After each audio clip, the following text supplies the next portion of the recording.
just texted me. I believe she's here now. Senator Selva Fahey Rossi.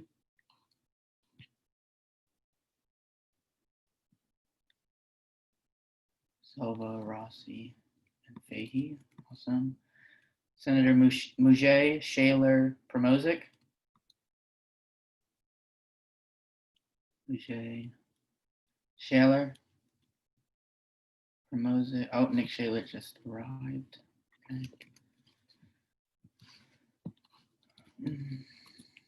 Senator England, Wang, Yanam. England, Wang, Senator Yanam. Okay. Senator Rigadel. I apologize if I pronounced that incorrectly. Senator Lecky Gonzalez A. Gonzalez. All right, I got Lecky Gonzalez. Okay. Rigadel, I saw you earlier. Okay, anyways, next. Senator Denton Martin Pendleton. Denton Martin and Pendleton. All right, no Pendleton. Senator Sohos Ferguson Mayman Dean. All right, Sohos, Ferguson, Mayman, and Dean. I got you, Senator, a little earlier. Oh, Rigadel is here. Okay, awesome. I'll just switch that real quick. Senator Mayman or Dean, going once. All right, not here. Senator Pedroso Medley Neyra. All right, awesome. Got you both. Senator Chabot, Kalink, and Stinson.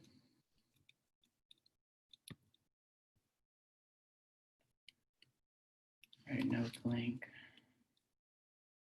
I got Stinson. I got Chabot. And I got Shaler. I got you earlier. And no, okay. All right. And Senator R. Gonzalez and Senator Rudd. All right, you guys are here. Give me 1 second to count quorum. And just for clarification, when counting quorum, suspended senators do not count towards quorum or when determining quorum. So that is why I did not call the suspended senators' names. If you feel that I missed you and you did complete this financial certification, please let me know as soon as possible. But just give me 1 second as I count.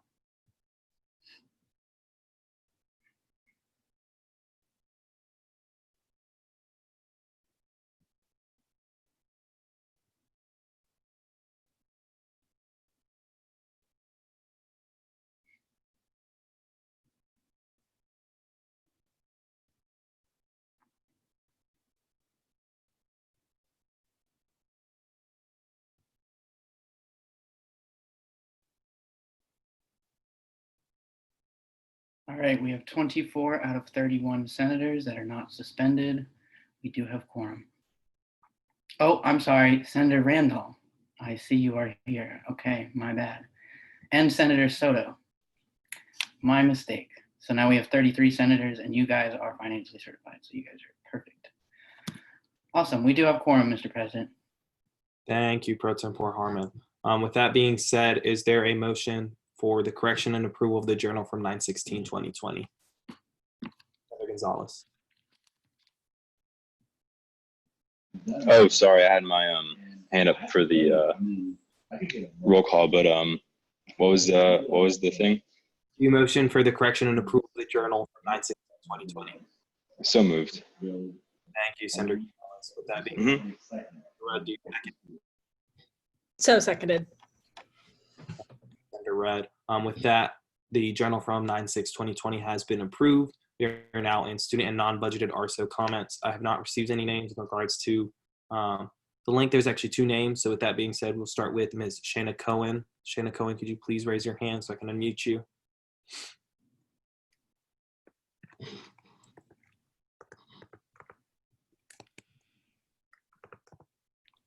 I don't believe Cohen is on the call. I do not see her. Right. Okay, so we'll move forward. With that being said, Ms. Sasha Martin, Chair Martin, did you have public comment you wanted to make?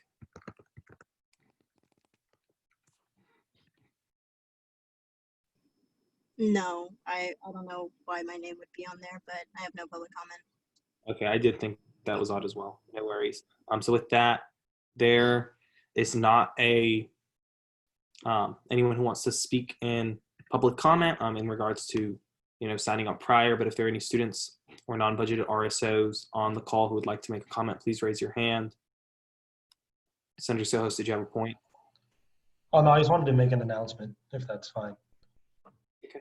Yeah, go ahead. So a lot of you guys have heard already, but I'm actually transferring into spring. So I wanted to take this moment to, thank you all for the last year. I learned a lot of stuff, and I hope a lot of you also learned from working with me. I definitely will keep using all the experiences that you guys showed me in my life. And with that, I also resigned as RTAC chair. And I hope to be here for the last meeting. Thank you, guys. Thank you, Senator Sohos. I appreciate you, and I appreciate the hard work you've put in your time at Senate. So with that being said, are there any students or non-budgeted RSOs who'd like to make any comments? Seeing that there are no hands and there seems to be no comments, with that, we will move into special introduction and announcements. There are no special introduction and announcements for tonight. Have not, spoken with anyone in regards to bringing a guest. But messages from the executive branch. I know Attorney General Reddy did have something he would like to share with the Student Senate. Attorney General Reddy, whenever you're ready. Thank you, Mr. President.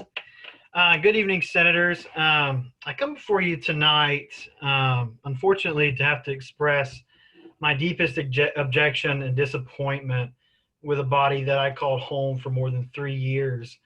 Last night, for those of you who aren't aware, the Judiciary Committee and Oversight Committee met and failed, in particular, that I'm aware of, 3 candidates, all of whom met that fate due to severe mistakes by a small number of members of this institution that I'm just here to hopefully see and assuage you that these issues have to be corrected.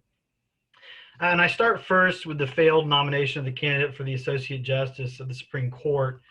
I attended Judiciary last night to speak on behalf of Bill 82.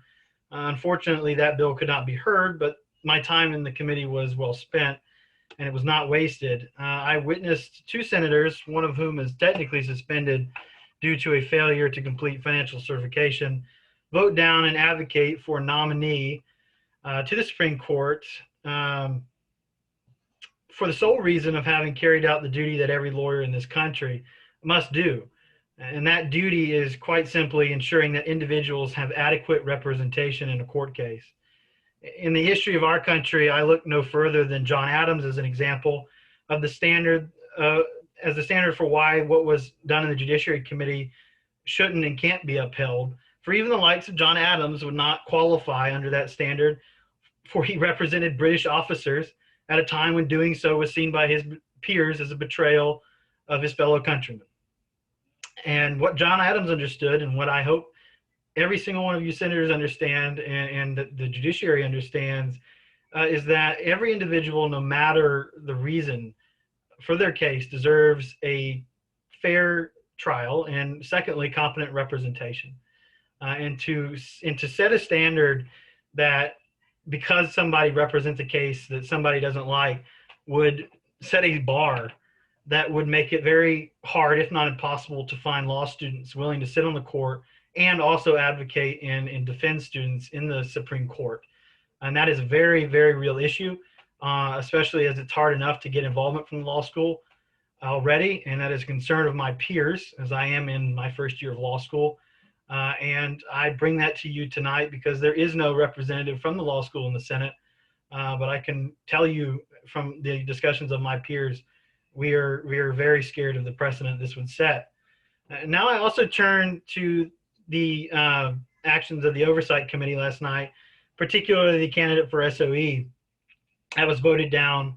And what I was told, because I was not able to be there in Oversight, but what I was told by the candidate and other individuals is that there was an issue with the constitutionality of that individual being the supervisor of elections with their involvement with an on-campus organization that is political in the real world. But the statute that was referenced in committee last night and that would seek to make any supervisor of elections unable to carry out those duties is referring to political parties such as Amplify, former parties like Unite and Legacy, etc. And I give those names only as examples to make it clear in mind what that statute is talking about. That is the part of the statute that references political parties. Why? Because certainly you wouldn't want a member of a political party to be the supervisor of elections because there's a conflict of interest. But to make it a standard that someone cannot be a part of a real world political organization or have any outside political views whatsoever is an absurd standard, because then we would have anybody registered as a Democrat or any other affiliation unable to serve as SOE. And not only is that an absurd policy, but it unfortunately runs afoul of the discrimination policy of Florida State University Student Government Association. So I asked the Senate tonight, please reconsider those nominees with objective standards and not the standards they were held to last night. And through that consideration, hopefully we can get a much needed Supreme Court justice and a much desperately needed SOE. And with that, I yield back to the president and thank him for giving me this time to speak. All right, seeing that there are no further comments from the executive branch, we are on messages from agency and bureau directors, SGA organizational officers, and employees. So are there any members from agency, bureaus, SGA organization officers, or employees who would like to make a comment tonight? If so, please raise your hand.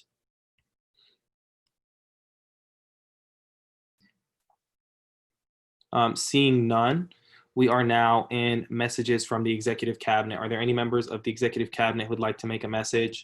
Secretary Lawana Bhatti is on the call and she has her hand raised. I'm going to unmute you so you will be able to give your comment and statement to the Senate. Awesome. Thank you, Mr. President. Hi, I'm here again.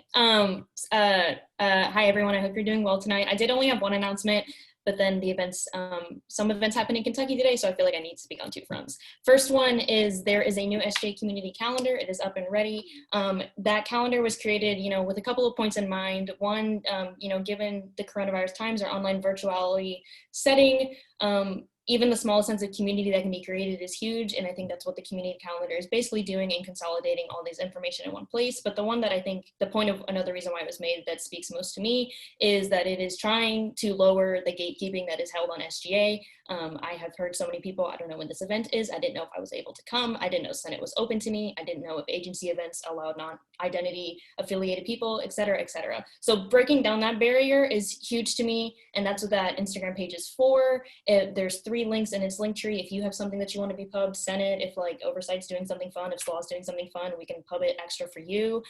That's what I'm here for. Again, when, exec and legislative branch and just when SGA works together, we do things better. We all know that. It's on the SGA website in accordance with statutes, thanks to some senators here tonight. Again, when we work together to approve of statutes, we do things better. So I appreciate that as well. But just quickly, given the events in Kentucky today, I just want to share the message that I know we all do work in this setting and in other settings, and it is important work, but sometimes we, events like today and events that happen, unfortunately, all too constantly recently, have to make a step back and realize that when we do this work, there's a lot of things that are bigger than us, and that I think she needs to put aside selfishness, pettiness, individualism, at least for sure, and put forth grace, and then also use your anger to use it to fuel you. I know for the past couple of weeks, or at least months, honestly, a lot of the world events can make you tired, and tire is normal. You are allowed to be tired, but hold that tired with fuel to, to leap, to jump, to do something bigger than me. Those are somebody who I look up to. Those are their words. And if you're still feeling tired from what happened today, I am too. That's a human feeling. It's okay. But I just want to share that message with you and everybody else, because I think everything that we do does tie in together. I did just talk about a community calendar on Instagram, but that is to do something to bring us together. What happened in Kentucky is bringing people together to change something for the better. And so I hope we continue to all do that and just hold bigger things than us in mind at all times. So yeah, I'm happy to always be with you all because I love doing this job of internal affairs, making the internal affairs of SJ work as best as they can. So I'm sorry if you always have to see my face, but that's my job. So happy to be here. I hope you all have a great night and do some good work. So. Thank you, Secretary Abhati. Always inspiring words. I appreciate it. Are there any further messages from the Executive Cabinet tonight? Seeing none, we are in messages from the class councils. Any members of the class councils wishing to make a message tonight, please raise your hand. All right, seeing none, messages from the Congress of Graduate Students. Are there any messages from the Congress of Graduate Students? Seeing none, we will move into messages from the judicial branch. Are there any members of the judicial branch here tonight to make any messages? All right, seeing none, messages from the Union Board and SOAR Board. Are there any members from Union Board or SOAR Board tonight? Gigi Baru. Let me go ahead whenever you're ready. Okay. Hello, everyone. Once again, RSO recognition deadline is next week, but I have another announcement. For now, Market Wednesday is happening on Discord, so I would really like to see SGA there. And also, if any other RSOs that you're involved in want to take part in it, please message me and I will get that set up for you. That's it for now. Thanks, Baru. With that, we are in messages from Campus Recreation Board. Are there any messages from the Campus Recreation Board?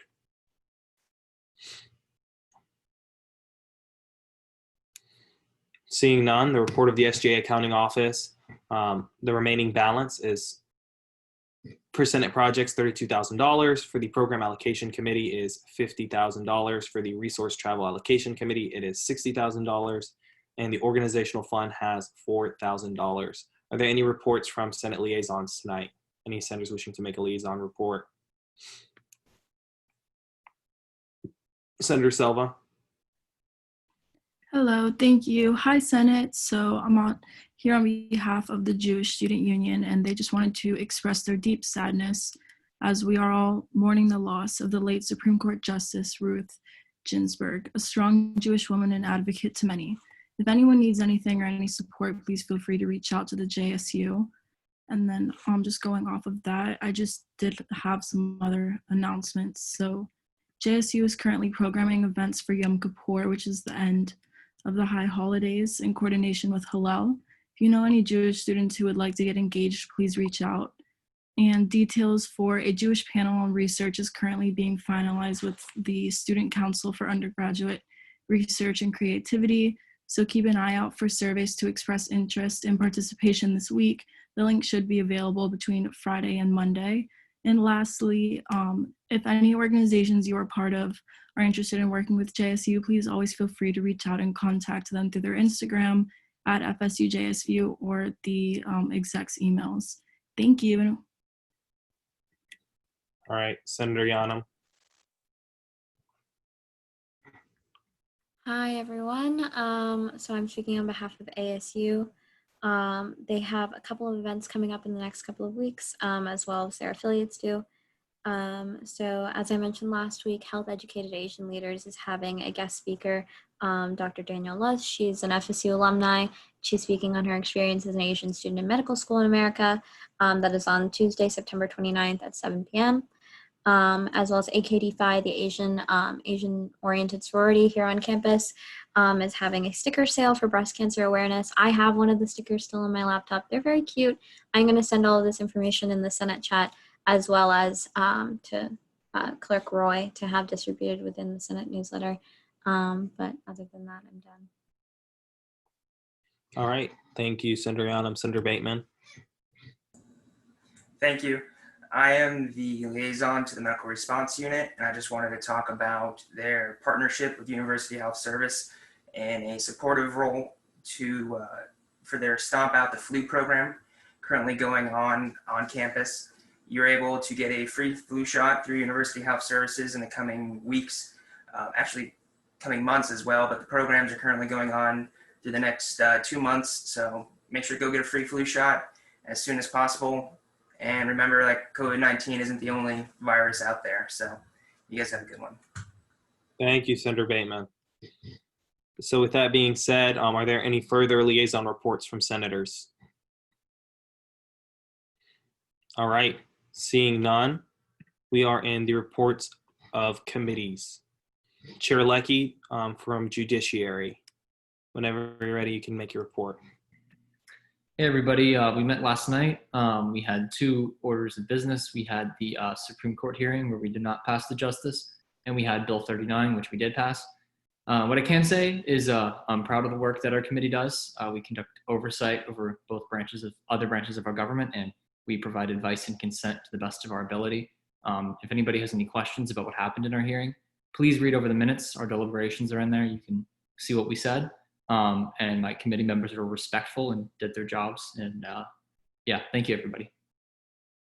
Thank you, Chair Leckie. With that, the report from the Oversight Committee, Chair Gonzalez.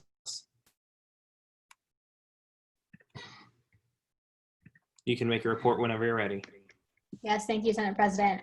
So yesterday we heard 5 candidates. We passed Matthew Gonzalez, Jack Fox Keene, and Christian Bejarano for OGA Board of Directors.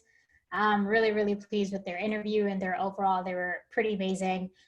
We did fail Roden Ross for OGA Board of Directors, and we did fail Ellie Cherry for Supervisor of Elections. And to kind of clarify on that, so basically we hold the standard in oversight, something we're really, really proud of doing. And we kind of like to hold every single candidate that comes through to that standard. So when it came to vetting the candidates, it was very important that we looked at them thoroughly and we understood what they stood for and what they were going to represent when they went into their position. So specifically going into Ellie Cherry and her interview, it can be seen in minutes that her responses were a bit conflicting. We asked her if she was part of any political party or entity on campus, and it wasn't that she is a part of it, it's that she said she denied it, and then when we went to her resume, she was. So it was just a conflict in responses that was the issue, as well as that wasn't the only issue. It was also that she kept mentioning Jack Denton in her interview, and as Supervisor of Elections, it was kind of conflicting and weird that she consistently, I'm pretty sure it was 3 times, it's in minutes as well, where she mentioned Jack Denton and how that pushed her to become involved in SGA and with the Supervisor of Elections. We just didn't see the connection between that issue and being a part of the Elections Commission or in that position. So those were the issues. I welcome anybody that has anything to say about it to please speak to me or anyone in the committee directly, because the candidates that were failed did fail unanimously. It wasn't a split vote. So I encourage everyone to actually come and be a part of the process, because you do have the option of deliberating and actually engaging in conversation with us and trying to convince us if you think otherwise. You do have the option to ask questions as a senator as well. So I welcome you to please come to our committee and watch how we do things, and then we can go from there. But with that, I yield. Thank you, Gonzalez, for that committee report. With that, we'll go into the report from the Finance Committee, Chair Adamik.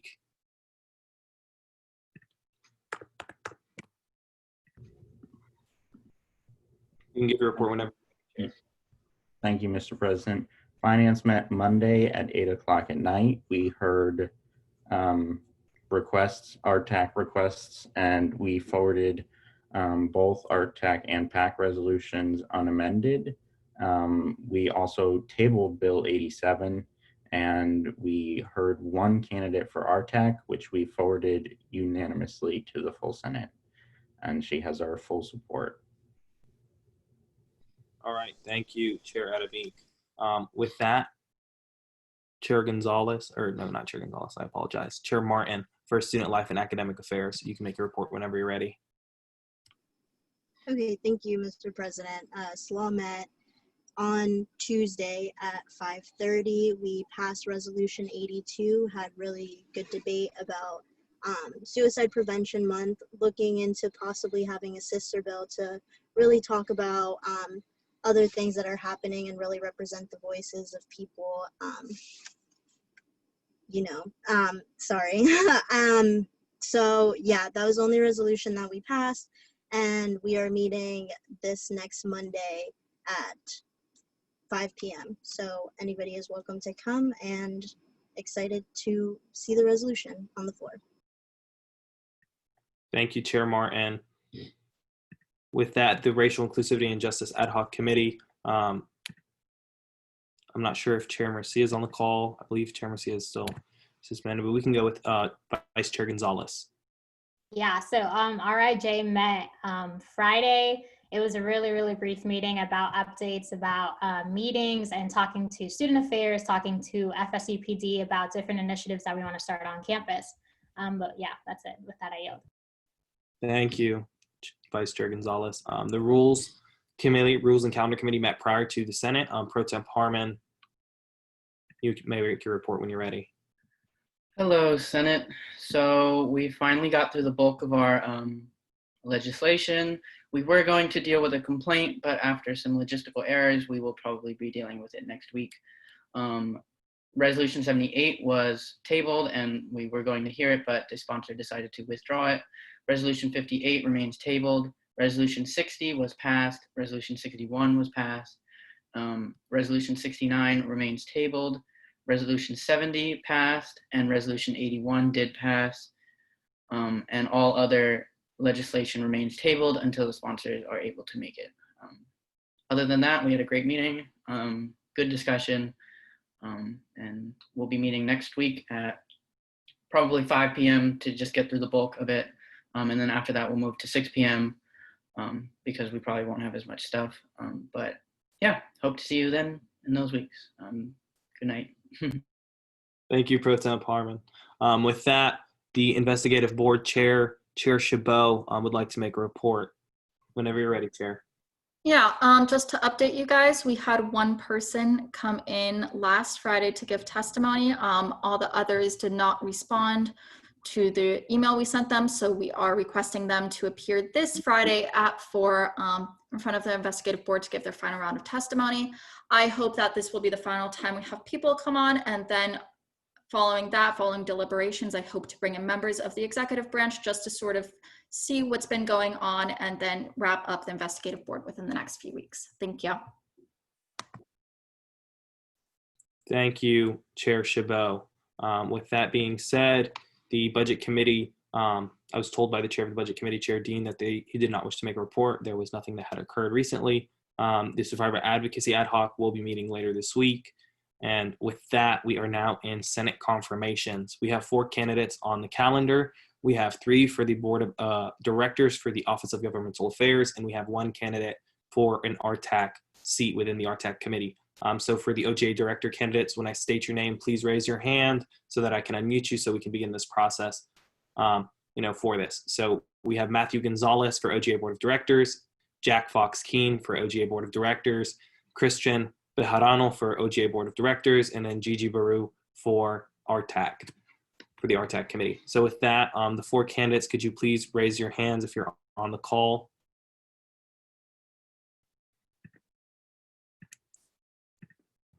There's one other candidate, Bejarano. He is on the call. Last time you.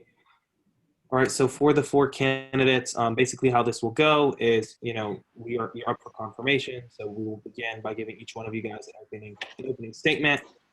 And in your opening statement, you'll have 5 minutes. You'll say what you'd like to say in regards to, introducing yourself, your name and your position, and what you're here for.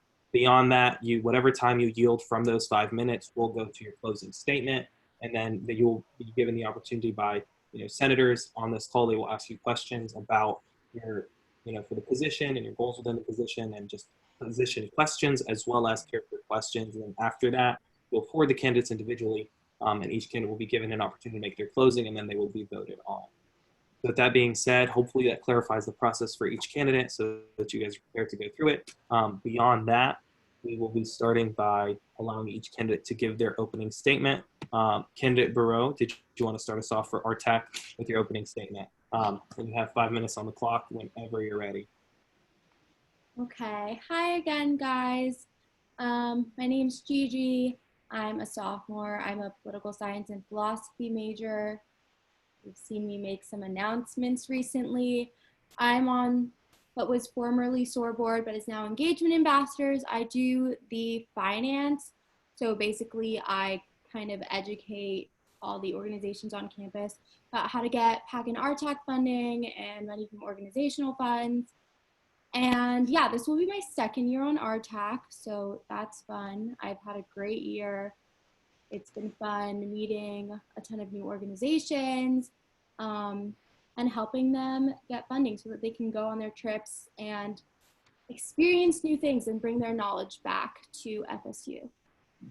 I am going to yield the rest of my time, but I look forward to your questions. Thank you, Candidate Barreau. Yields with 4 minutes and 14 seconds to their closing. With that, we will go to Candidate Gonzalez for OGA. Gonzalez, are you ready to make your opening statement? Hello, everyone. I'm Matthew Gonzalez. I am a third-year student going for the Board of Governors position on the Office of Governmental Affairs. I'm currently on duty at the desk, hence my mask and my background. So if there are like any sort of disruptions in the background, I'm sorry. I am a third-year student, as I said. I'm currently a resident assistant, as I already stated. I'm also on the Campus Recreation Board. And as a fitness liaison on that board, I'm really excited to, I'm really honored to be even offered this position or even considered for this position. I really am passionate about politics. I have 2 internships in political sphere, and I would like to really increase my involvement on campus outside of my already worked roles, and increase that to go into the Office of Governmental Affairs and really create some sort of legacy or some sort of change and tangible change on campus in any aspect on the campus. And I yield. Candidate yields with 3 minutes and 51 seconds to their closing statement. Thank you for your opening. With that being said, Candidate Fox, whenever you're ready, you have 5 minutes for your opening statement. Okay, thank you. Hi, my name is Jack Fox-Keen. I use they, them, their pronouns. I am a senior in computational science and biomathematics. Currently, I'm chair of the Student Leadership Council for the College of Arts and Sciences, and I'm the former president and founder of the Fellowship of Computational Sciences. I'm also currently involved with several activism organizations, including being on the Arts and Music Committee for the Tallahassee Community Action Committee, as well as being the founder of the Tallahassee Missing Persons Search Coalition. And I'm looking forward to your questions as well. Candidate Jack Fox-Keen, you yielded with 4 minutes and 22 seconds to your closing statement. With that being said, Candidate Bejarano, you have 5 minutes for your opening statement. Perfect. So nice to see everyone. My name is Christian Bejarano. I'm a junior here at FSU. I just transferred here from FIU in Miami. I'm studying criminology, and in Miami, I worked with Equality Florida. I was a volunteer coordinator, and recently I was working in demolition. So something about me is that I come from a very diverse background, so I'm happy to bring that perspective to any of the cases here. And I'm here for the Office of Governmental Affairs for the Board of Directors position, and I look forward to any questions y'all have. Thank you, and I yield. Thank you, Candidate Bejarano. You yielded with 4 minutes and 22 seconds as well for your closing statement. So with that being said, are there any technical non-debatable questions, senators, for the candidates?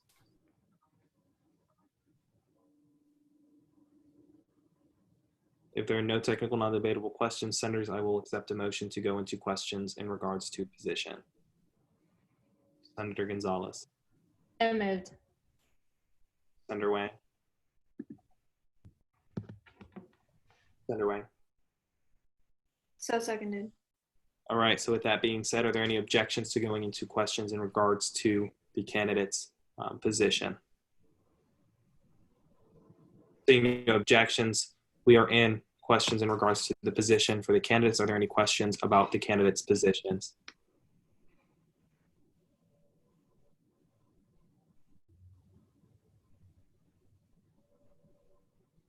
Senator Randall. Hi there. I have a question for candidate Gonzalez. Given your background as an RA and a legislative intern, can you talk more about OGA's priorities or what you think they should be related to housing and homelessness? Is that for just candidate Gonzalez or for all the candidates? Specifically for candidate Gonzalez, but sure, all the candidates can answer it. For OJ. You can go ahead, candidate Gonzalez. So to understand your question correctly, it's the housing, how housing should integrate with homelessness in regards to OGA. Yes, I'm specifically concerned about housing and homelessness and how that affects students and what sort of policies you think OGA should be advocating for in your position. Working as someone in university housing, we do see, well, a lot of our staff especially take on the role because they need it. So definitely I can tell exactly what you're saying when it comes to homelessness. And I believe, I'm trying to think of the term, but basically unsteady housing of some sort. I know several RAs that definitely, if they didn't have this position coming to university, would be very difficult because they would not have a place to live. The RA position is unique in that it gives us a place to live as well as employment. Given that, I definitely agree that is an issue, and with OGA, I can take on more of that role. I'm also part of SSAC with part of, which is the Student Staff Advisory Council. So we can take questions from them in regards to what they would like to see, and I can push that forward to the board.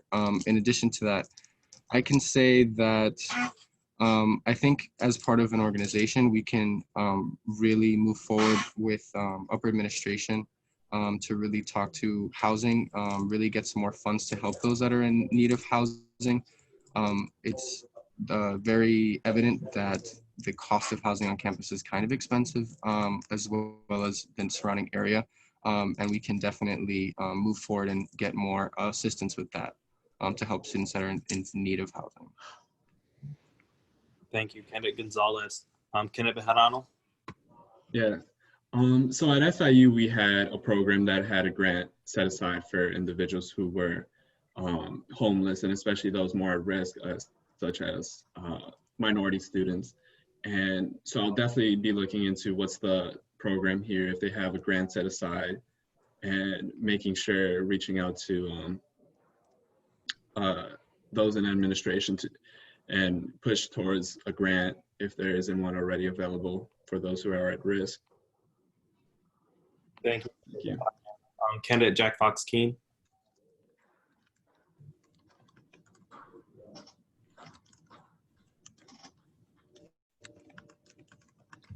Oh, are you muted? Oh, I'm sorry.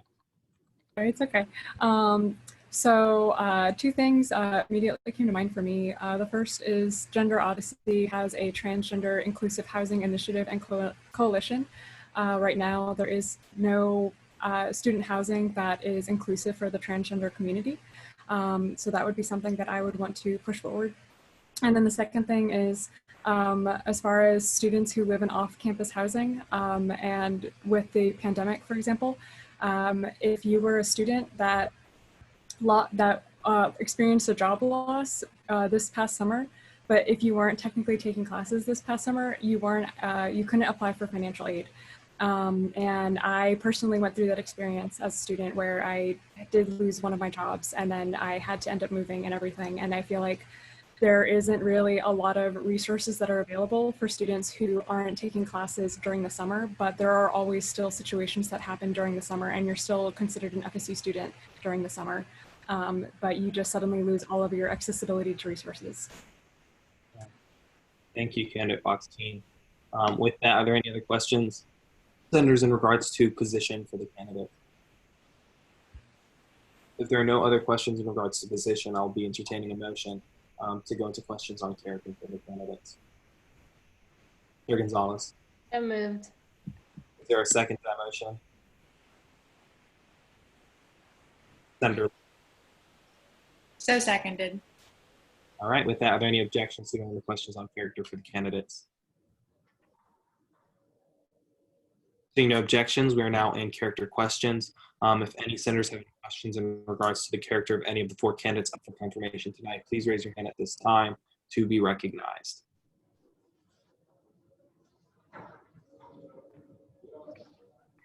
If no senators have any questions in regards to candidate character, I will be entertaining a motion to forward the candidates individually.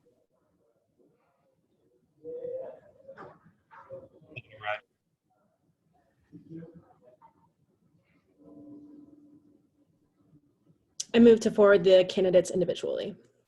Senator Medley Naira. Seconded. All right, so with that, are there any objections to forward the candidates individually?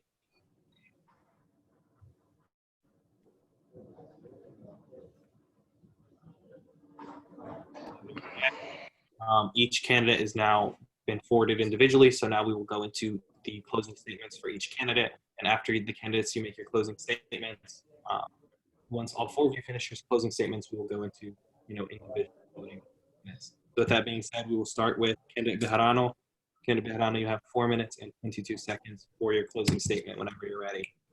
Perfect. So I appreciate talking to all of y'all tonight. I hope to get involved with OGA and really get out there, making connections in the community, connecting FSU with the greater Tallahassee community, as sometimes I feel there's a disconnection between FSU or major universities like this and the surrounding communities. And so I hope to really make those connections and move the OGA forward. Thank you. Thank you, candidate Bejarano. He waived his 3 minutes and 54 seconds for his closing. With that, candidate Fox Keene, whenever you're ready, you have 4 minutes and 22 seconds as well for your closing statement. Yeah, so I also just want to second candidate Bejarano's request or desire to integrate the FSU with the Tallahassee community. I've been discussing this situation with the town and gown divide a lot on the council, and I know that's definitely one of the things that I really want to push forward is, for example, discussing 3204. That's one of the poorest zip codes in the entire state of Florida, and folks live there and aren't even aware of all of the issues that are going on. And really kind of being able to use the OGA to address these kinds of issues in the Tallahassee community and bring awareness to students is definitely something that I fully support. Thank you, candidate Fox Keene. With that, we will go into candidate Gonzalez's closing statement with 3 minutes and 51 seconds. Whenever you're ready, candidate Gonzalez. Once again, I just want to stay very humbled to be considered for the role. I would like to also, I agree with the previous candidates on widening the OGA role to serve the greater Tallahassee community as well as the university, and to utilize my personal positions already, as we mentioned the question about homelessness, to really get a better connection with other issues at campus that we might have overlooked in the past, or be able to handle them in any aspect in the future. And once again, I'm just really happy to be here with you guys and hopefully work with you guys in future and make better connections in that. And I yield my time. Thank you, candidate Gonzalez. With that, we will go into our final candidate up for confirmation tonight, candidate Baru. Whenever you're ready. And you have your 4 minutes and 14 seconds on the clock. Yeah, thanks for your time, guys. I look forward to hopefully being on RTAC for another year. I'm going to keep this brief, but yeah, thank you. All right, thank you, candidate Burrell. With that, we are moving forward into the candidates to be voted on individually. So with that being said, we'll start with our OGA candidates. Introduce yourself by saying your name again. You do that as an individual. We will vote on you, and then after that, we'll just go forward and do it. First candidate, second candidate, third candidate, and fourth candidate. and record the vote. That being said, we will go with our first candidate. That candidate is candidate Baru for RTAC. And so with that being said, candidate Baru, just state your name and the position you are going for, and then we will move into the voting phase. Yeah, Gigi Barouette, Resource for Travel Allocations Committee. All right, awesome. With that being said, senators, you guys are all now in line to vote. Yes is for yes, and no is for no, and going faster is abstention. So with that being said, just please, select your vote. Do you mind reading out the names again quickly of who suspended? Yes, I do apologize. I forgot. So with that being said, I'm going to rename the senators from the beginning of the meeting who are suspended and who cannot vote. I understand that you may have taken the financial certification. If you did yesterday, they did the day before, but we have not received a confirmation email in regards to that. And so if you receive a confirmation email that you passed, please send that to us so we can remove your suspension. But the names that I'm about to state are senators who we have not received a forwarded email and are suspended at this moment and cannot be voting. So Senator Murcia, Senator Macmillan, Senator McKay, Senator Recht, Senator Wilkinson, Senator Hazlitt, Senator Hall, Senator Shanahan, Senator Sam, Senator Adams, Senator Diaz, Senator Ascanio, Senator Rudolph, Senator Tooks, Senator Ross, Senator Lewis, Senator Alvarez, Senator Waters. So with that being said, if you were one of the senators listed, please do not vote. Abstin is good because he let me know, so he's good now. He's fine to vote. That should be 27 votes, so we are missing. Oh, 27, awesome, okay. 27 yes, 0 no, 0 abstentions. Candidate does pass, congratulations. Congratulations. After you pass, please stay on the call because once all the candidates are confirmed, we will then swear you all in. So with that being said, candidate Gonzalez, please state your name and the position you are going for, and so we can go into the vote. Matthew Gonzalez, Office of Governmental Affairs, Board of Directors. Thank you, candidate Gonzalez. Senators, yes is for yes, no is for no, and go faster is for abstention on the candidate.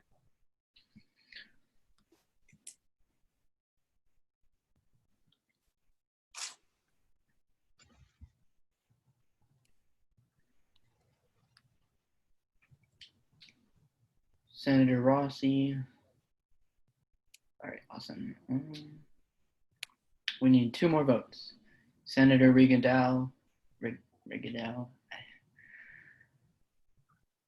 All right, 1 more vote. Somebody's missing. Senator Bateman, you are the one missing. There we go, awesome. Okay, give me 1 second. All right, 28. Oh, who's here that wasn't here earlier? Or who's voting that's not supposed to be voting?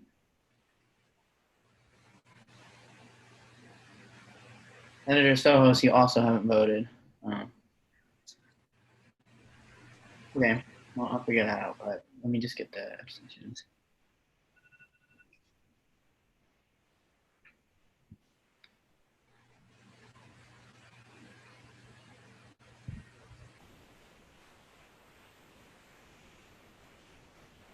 All right, vote reads 24 yes, 2 no, 1 abstention. Candidate does pass. Congratulations. Congratulations, candidate. I'll go into candidate Fox Keene. Candidate Fox Keene, whenever you're ready, state your name and the position you're going for.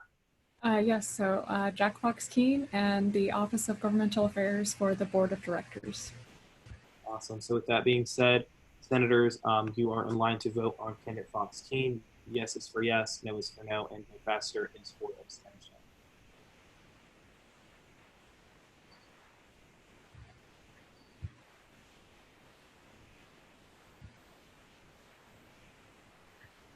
All right, vote reads 25 yes, 1 no, 1 abstention. Candidate does pass. Oh, somebody voted yes that didn't. Okay. All right, 26 yes, 1 no, 1 abstention. Or 25, okay. It's 25. I called it as 25. Congratulations, you did pass. Congratulations, candidate Fox Keene. So with that, we'll go to our final candidate, that is up for confirmation for tonight, which is candidate Bejarano. Candidate Bejarano, whenever you're ready. Christian Bejarano, the Office of Governmental Affairs, and for the Board of Directors. All right, so with that being said, senators, you are now in line to vote. Yes for yes, no for no, and go faster for abstention.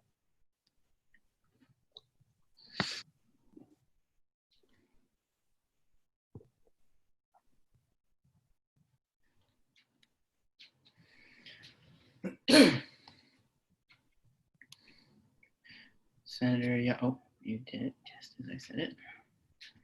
Senator Martin. All right, vote reads 25 yes, 1 no, 1 abstention. Whoever the abstention is, just keep it up for a second so I can look. All right, awesome. Congratulations, candidate does pass. All right, congratulations, candidate Bejarano.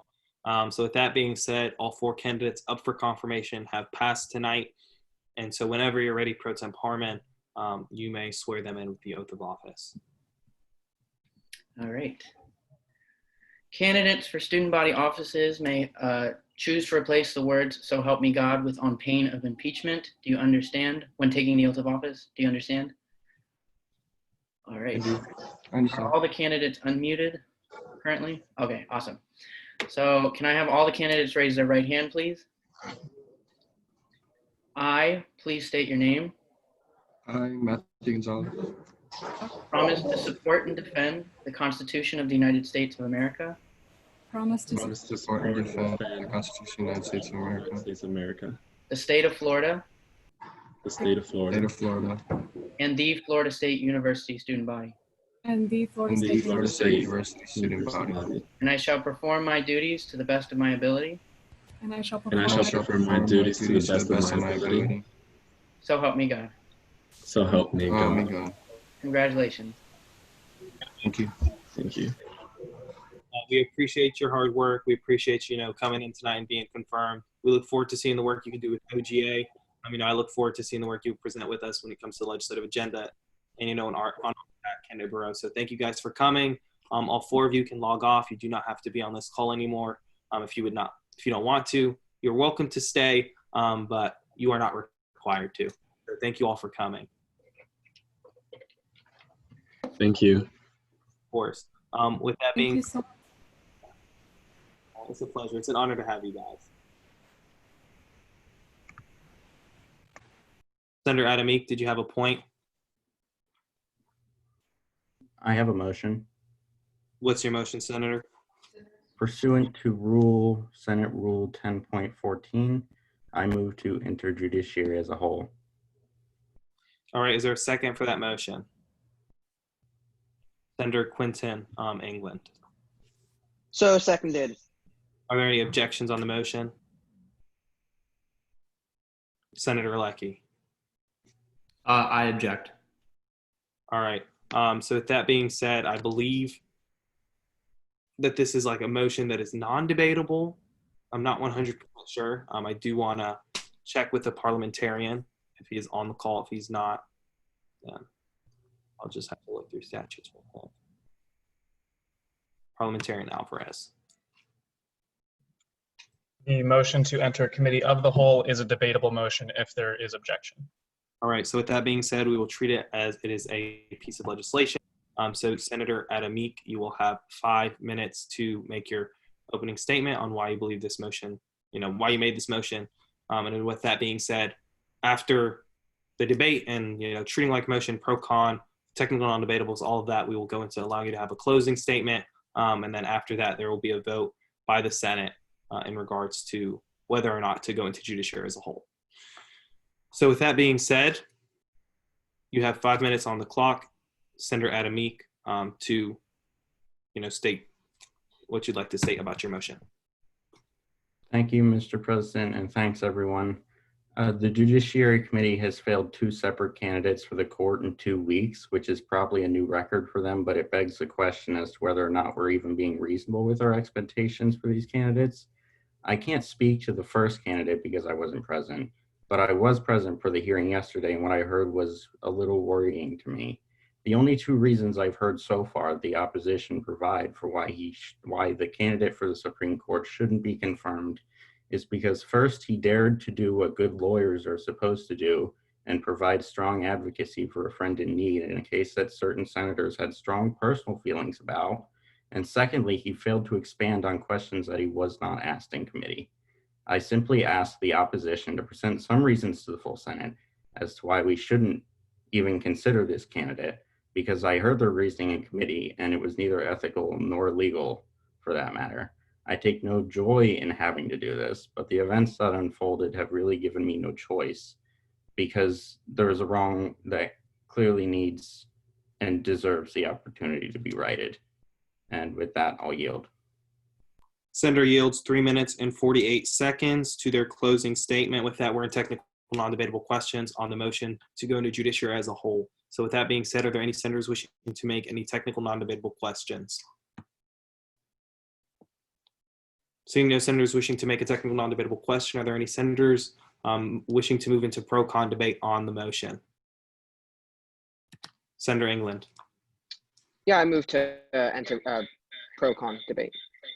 All right. Is there a second for that motion? Senator Mouget. So seconded.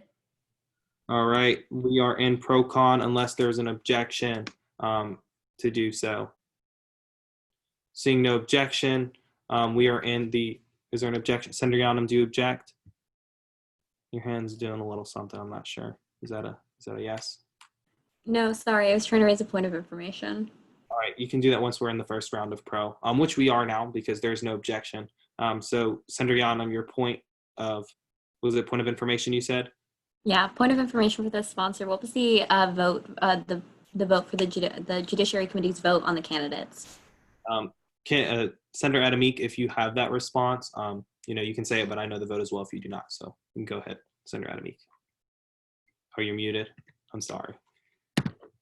Oh, Senator, it was, yeah. Senator Adamik? Yeah, the vote was 3-1 to not forward. Right, so to just clarify it even further, it was 1 vote yes, 3 votes no, and 0 abstentions.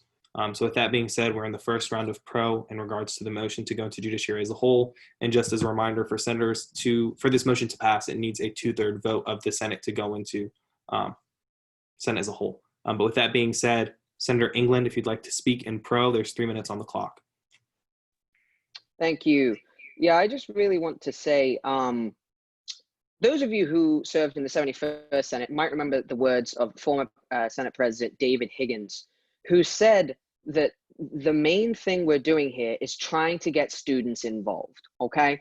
We have a perfectly good and eligible candidate here who is wanting to give us and give student government their time to give back to the student body, notwithstanding the fact that they are a law student, and students at FSU Law have a ton of work, okay? So this student wanting to give us their time, we should be appreciative of that, and we should look highly upon them, and we should be, unless there's any major red flags, which I have not heard that there is, we should seriously be considering this candidate and wanting to support them in their wish to give back to the student body. I think that we should go into committee of the whole. If the Judiciary Committee wants to stand by their actions, that is fine. But I see no reason that we as a Senate should not be able to hold that committee accountable for their work. And so I do think we should go into committee of the whole. And if we don't want to reconsider the candidate or we wish to fail the candidate again, that's fine. But I see no reason not to do this. And I just urge you to think about these people's want to benefit the student body. And I yield. All right, Senator yields with 1:37 still on the clock. Senator Medley-Nera, do you wish to speak in pro? I have a point of information for the sponsor. Yeah. Senator Adamik, are you a part of the Judiciary Committee? I can't recall right now. Senator Adamik, you may respond. No, I am not. All right, with that being said, there's still 1:37 on the clock in the first round of pro in regards to the motion to enter judiciary as a whole. Are there any other senators wishing to utilize that time? Senator Mouget, do you wish to speak in pro? Yes, thank you. Hey guys, so, speaking of pro as to go into judiciary, that's, and by no means disregarding the work that judiciary did, because that's fantastic work. However, there is nothing wrong with going into a committee on the floor. There's nothing wrong with asking more questions, hearing more opinions, and going more in depth with these candidates. As Senator England stated, we are trying to get people involved. If I'm pro or con within a specific candidate, disregarding that in general, going pro and con, going into committee is something far different, and I see nothing wrong with going into committee on the floor. Thank you. All right, thank you, Senator Mouget. You yielded with 1 minute and 3 seconds on the clock in the first round of pro. Any other senators wishing to utilize that time? If there are no other senators wishing to speak in pro, Senator Leckie, if there are no other senators wishing to speak in pro, we will now be in the first round of con. With that being said, there are 3 minutes of time on the clock. Senator Leckie, you have 3 minutes whenever you're ready. Well, first I want to say I wish that somebody had told me about this before we had gone to the floor. I would have appreciated that. But the main thing is the Senate has entrusted our committee with oversight over the judicial branch. We consider these candidates first. That's our job. And you may not agree with our decisions, but we did it in a respectful manner. We had a good debate. You could read over the minutes. And of course, any senator is welcome to attend and participate in deliberations. That is entirely your prerogative. And what scares me is going into a committee as a whole in the Senate to get around the decision my committee made in order to confirm a Supreme Court justice. That's a bad precedent. If that occurred in the real United States Senate, that would be an uproar. So I ask that we not rush this process. I ask that at least communicate to my committee that this was something you wanted to do. And instead of going into Senate as a whole, or sorry, Judiciary as a whole, why don't you all come to Judiciary and participate? You can all come. You can all speak. I will allow any senator to come and participate in deliberations, and I welcome it. Anybody who's come knows that. And the last thing I'll say is our job isn't just to involve people, it's also to guard the money and power that the student body entrusts us with, right? Like our only objective isn't just to involve people. It's to make good decisions on behalf of 45,000 people. That's a big responsibility, and it's not something we should rush. So you may disagree with our committee's decision, which is fine. That's completely within your rights. But let's not rush this. Come to Judiciary. Let's not bring Judiciary to the Senate. You should come to the meeting. And so with that, I yield. Thank you, Chair Leckie. With that, you yielded 1 minute and 10 seconds on the clock. Senator Gertz. Yes, I was just going to say really quickly that I find it, as someone who has quite a lot of love for the Judiciary Committee, I find it somewhat unsatisfying that this motion will be made. And I'd also ask that the senators who are speaking in support of it, and the people who are thinking in support of it, remember that there would be no reason to move into the Committee of the Whole if there is not a wish to overturn the decision of that committee. If you're happy with the decision of the committee, there would be no reason to move into it. So I don't necessarily buy the argument that this is not to overturn the committee and this is not to, I don't buy that. So I would just say that it is very important to remember when considering this motion, what precedent it sets and what it says about your feelings about the Judiciary Committee as a whole. I believe in them. I've read through the minutes, and I will remind you that we have the right to vote down candidates for any concerns, whether that be conflicts between answers and resumes, whether that be concerns over their voting pattern. I will remind you that there is no Supreme Court in this nation where general ideology or feelings or background are poor questions to ask. So frankly, time has expired. I apologize. But with that being said, we are now in the second round of pro with 3 minutes on the clock. Any senators wishing to speak in the second round of pro?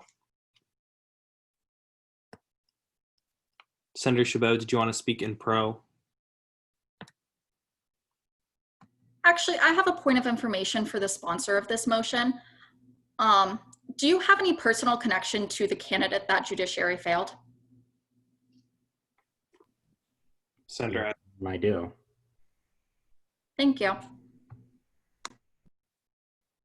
So, Pro Tem Harmon, did you have a point? No, I was wishing to speak in pro. All right. Yeah, I'll recognize you after the other people who raised their hand. No worries. So with that, Senator England, you're recognized with 3 minutes on the clock for this round of pro. Thank you. I'll try and keep it brief. I know I'm only allowed to speak twice. I just want to say that not everyone can attend every meeting. A lot of us are busy with class schedules. I know I myself have synchronous classes still at the time that judiciary meets. So I don't always think people can make it to meetings, even if they wanted to. And as Dr. Acosta would always say, academics come first. And so nobody should be skipping class to attend a meeting. I will also say that I think it is just concerning that we're voting down candidates in their response to how would they vote on something. I think Attorney General Reddy said it very well when he said that we may not always agree with people. We may disagree with people's stances on things, but that's what the judiciary branch is for. That's what lawyers do, okay? They make decisions on things. We're not going to agree with every single decision, but to fail people for the judicial branch simply because we disagree with how they voted on something is not good. It's not proper, okay? I just think that it's unfair that we're judging people on their voting pattern when it is literally their job to make these tough decisions, even if we disagree, and I yield. So Senator England yields with 1 minute and 46 seconds. With that being said, Senator Gertz, did you have a point?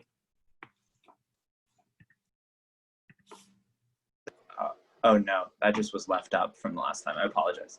No worries. So with that, I know Pro Tem Harmony wanted to speak in pro. There's 1 minute and 46 seconds on the clock, and you can go ahead whenever you're ready. So Chair Leckie made a point that we shouldn't rush this. That's correct. But you want to know how long the Judiciary Committee lasted yesterday? 40 minutes. 40 minutes on all the legislation they had, all the work that they had. And if I know committees well, it takes about 5 or 10 minutes to get them set up, get them ready. This meeting went from 5:05 p.m. to 5:39 p.m. That's not even 40 minutes. And you read over a bill and a candidate, and you seem to think that's not rushing it. Chairs seem to think that is not rushing it. Like, I just can't comprehend that. Also, I think that we should hear this simply because a lot of the members of the Judiciary Committee, in the minutes that I am currently reading, say that they were unsure. They also even said this, and I quote Senator Wang, "I'm worried too, but the candidate did say that his opinions in that case didn't play into how he represented it. He was the only law student available at the time." So how can you sit here, how can senators sit here and deny a candidate when he was simply doing his job as a law student, as a lawyer, representing a client? I'm sorry, but that is just ridiculous. I think we need to hold our Judiciary Committee accountable for that. Quite frankly, they didn't spend enough time. They rushed it. That's what I see. That's why I will be voting to hear this candidate tonight, because I'd like to hear it, because quite frankly, I do not think the Judiciary Committee completed its job or did it to the standard that they are saying that they did. Quite frankly, I don't mean to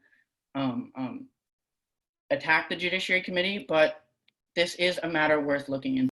Harmon, I apologize, but the time in the second round of pro has expired. So with that being said, we are in the second round of con. Senator Chabot, there's 3 minutes on the clock whenever you're ready. Yeah, so a lot of people seem to be making assumptions about why we voted the way we did. Personally, I would like to explain my vote. I decided to vote against the candidate because I saw in their application the level of detail of the answers was very surface level. And as a Supreme Court justice, you have the need and you have the duty to elaborate on the decisions you make. That was also evident in the way that the candidate answered questions. So I would appreciate it if people ask us why we voted a certain way instead of assuming that. In addition, I would also like to point out the clear conflict of interest that the sponsor making this motion has with the candidate. They know the candidate personally. That is a huge conflict of interest to ask us to move into judiciary as a whole to reconsider a candidate that they have a personal connection to. In addition, it is frankly disrespectful. This is the second time that members of the Senate have tried to overturn the work of judiciary without asking us why we did things a certain way and without coming to committee and using their voice in committee. there were people there, there were senators there that had the opportunity to ask questions, to participate in deliberations, and they did not. So with that, I yield against this motion completely. Senator Chabot yields with 1 minute and 41 seconds on the clock. Lord, somebody popped up, so I can't see. There we go. Senator Soto, would you like to speak in con? Sure. So I really think personally that just because someone is a law student doesn't qualify them for the position. There's definitely more law students out there that can also apply for this position.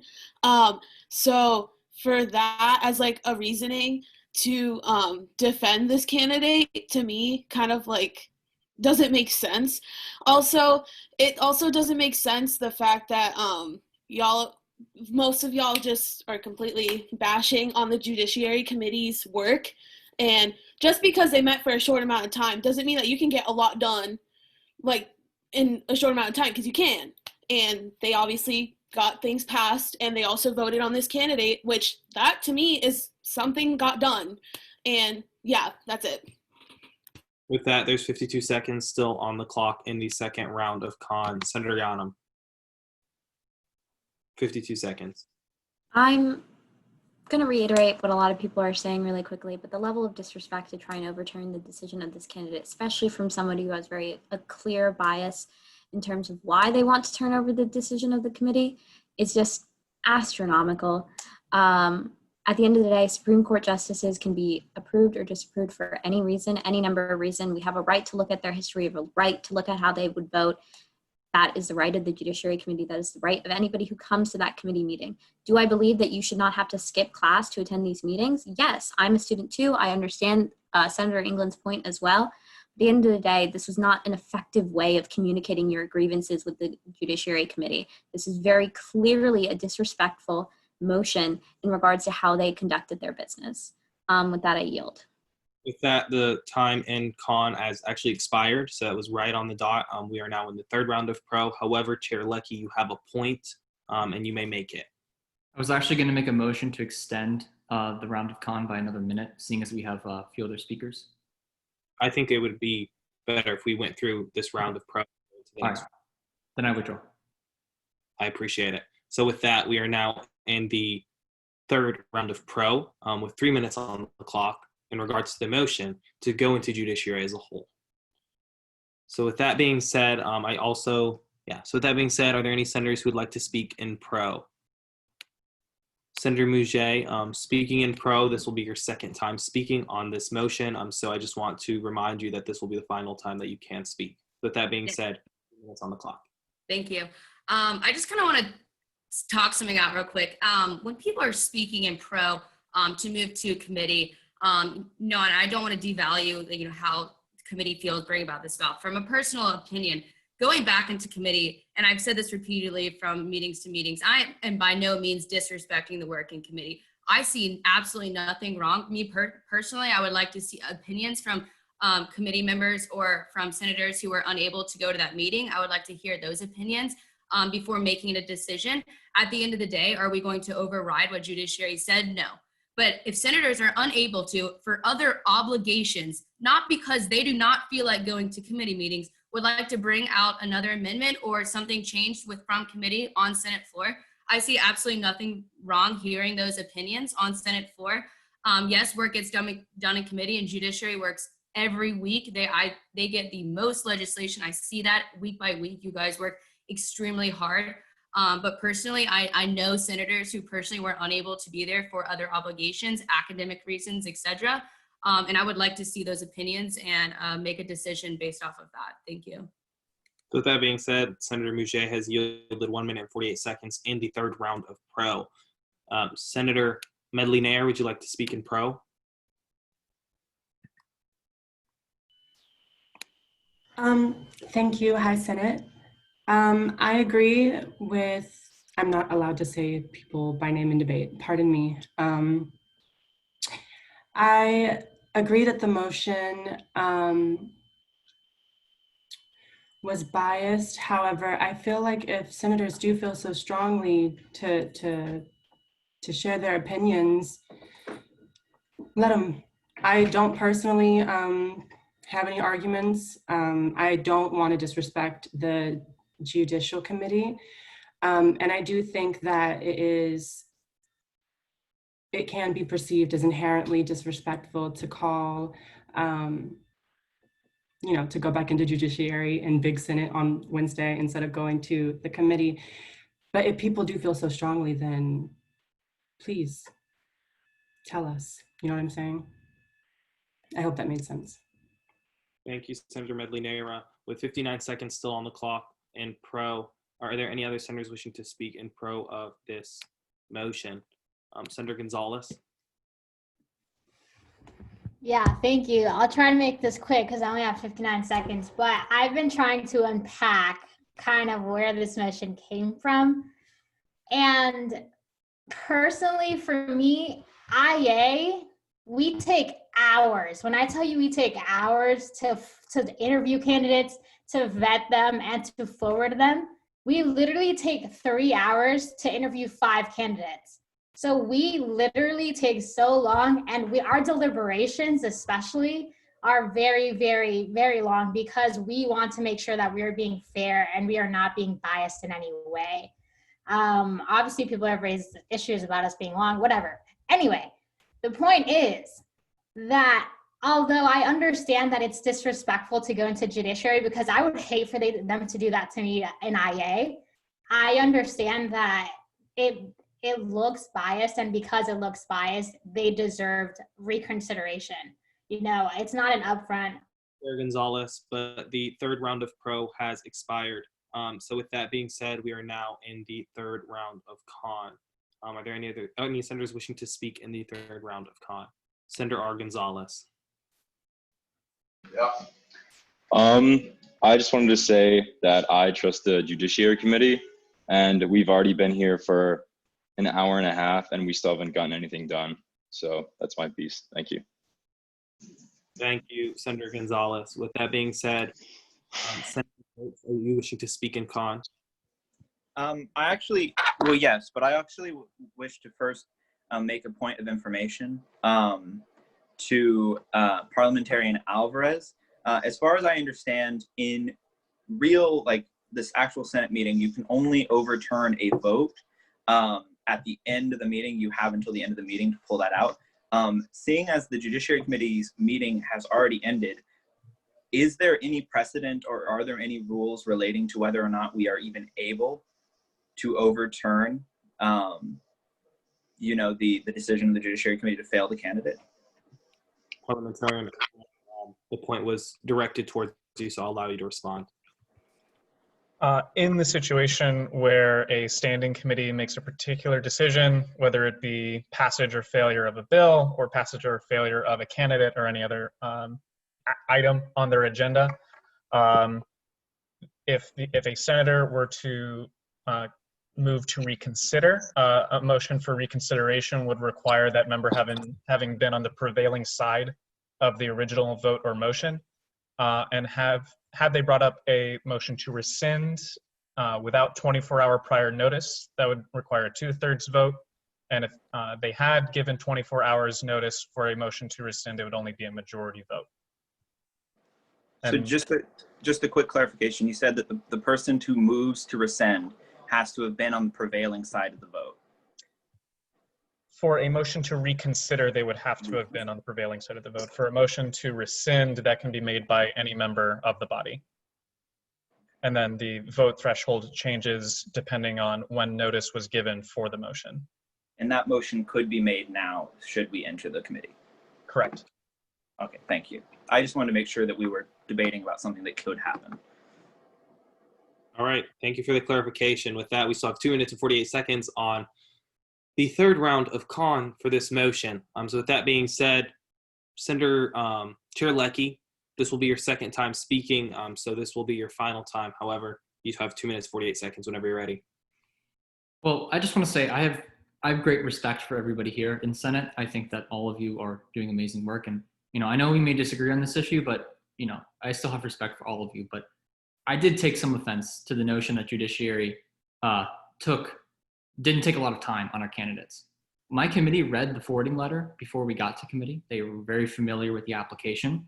We asked detailed questions. And I've been on judiciary for 2 years, my entire time being in Senate. I've chaired this committee longer than some of you have been at the school. And I don't say this to be disrespectful, but I know what a good hearing looks like. I've been through, I don't even know how many. I've been here for 2 years. And I can tell you that we did our jobs properly. My committee was detailed.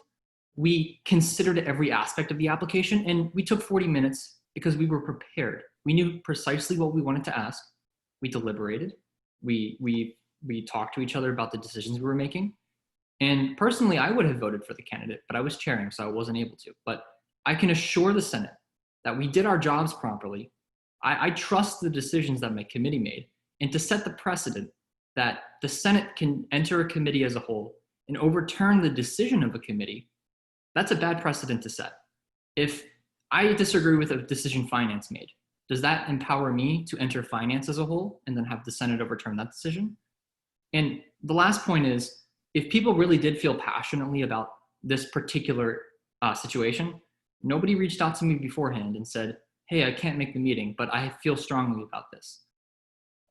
Nobody reached out to me about that.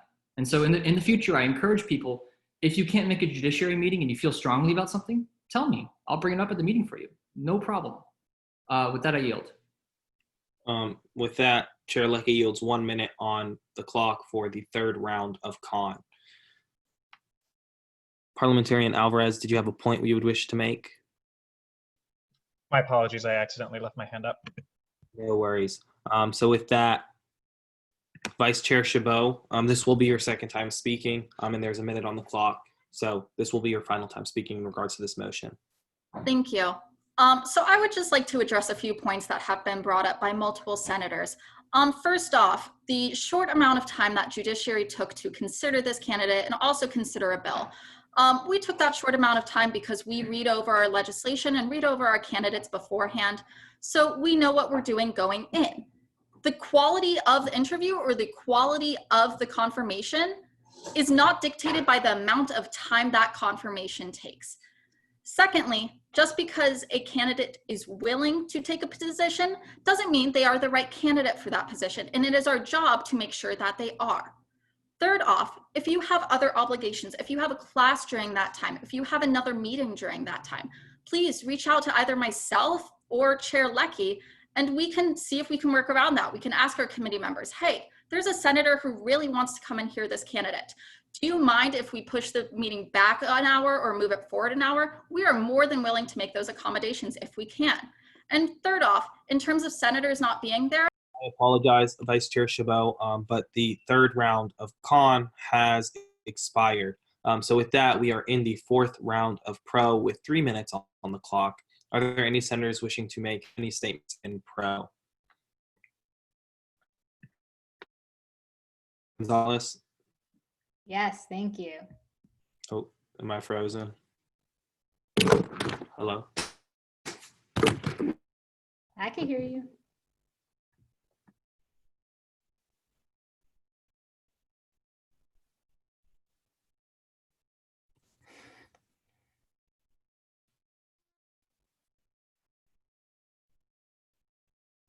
President Donald Leak, are you there?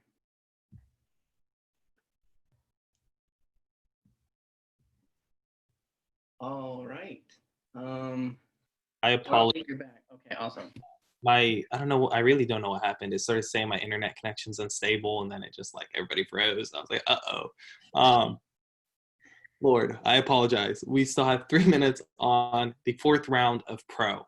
So with that being said, Senator Gonzalez, I was allowing you to speak when I disappeared for a moment. I apologize, but there's still 3 minutes. You may go ahead whenever you're ready. Yeah, you're good.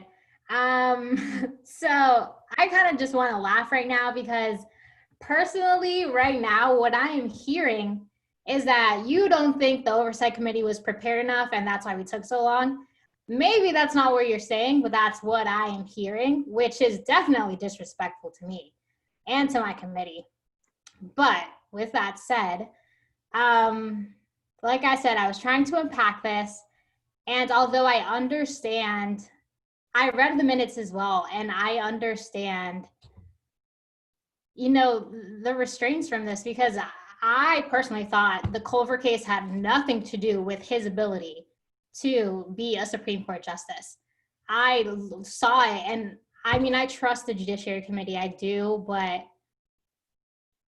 I just don't know how to feel about this right now. I wish if there was a way that you guys could explain yourselves a little bit better, explain why it would be, but I honestly, the explanations you guys have given right now are not making me support you.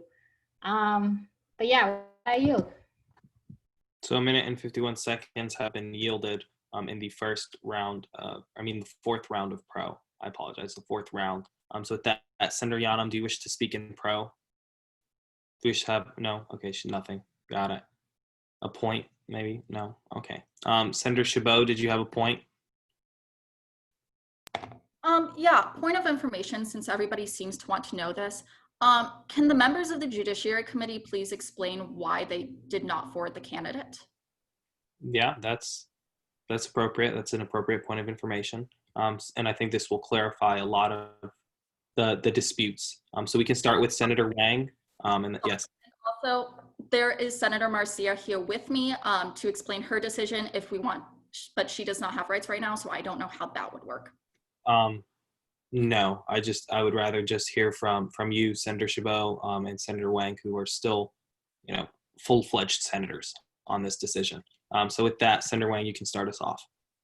Yeah, sorry, my camera hasn't been on and I haven't been able to speak. I've been kicked from the meeting like twice at this point. My technical difficulties are through the roof.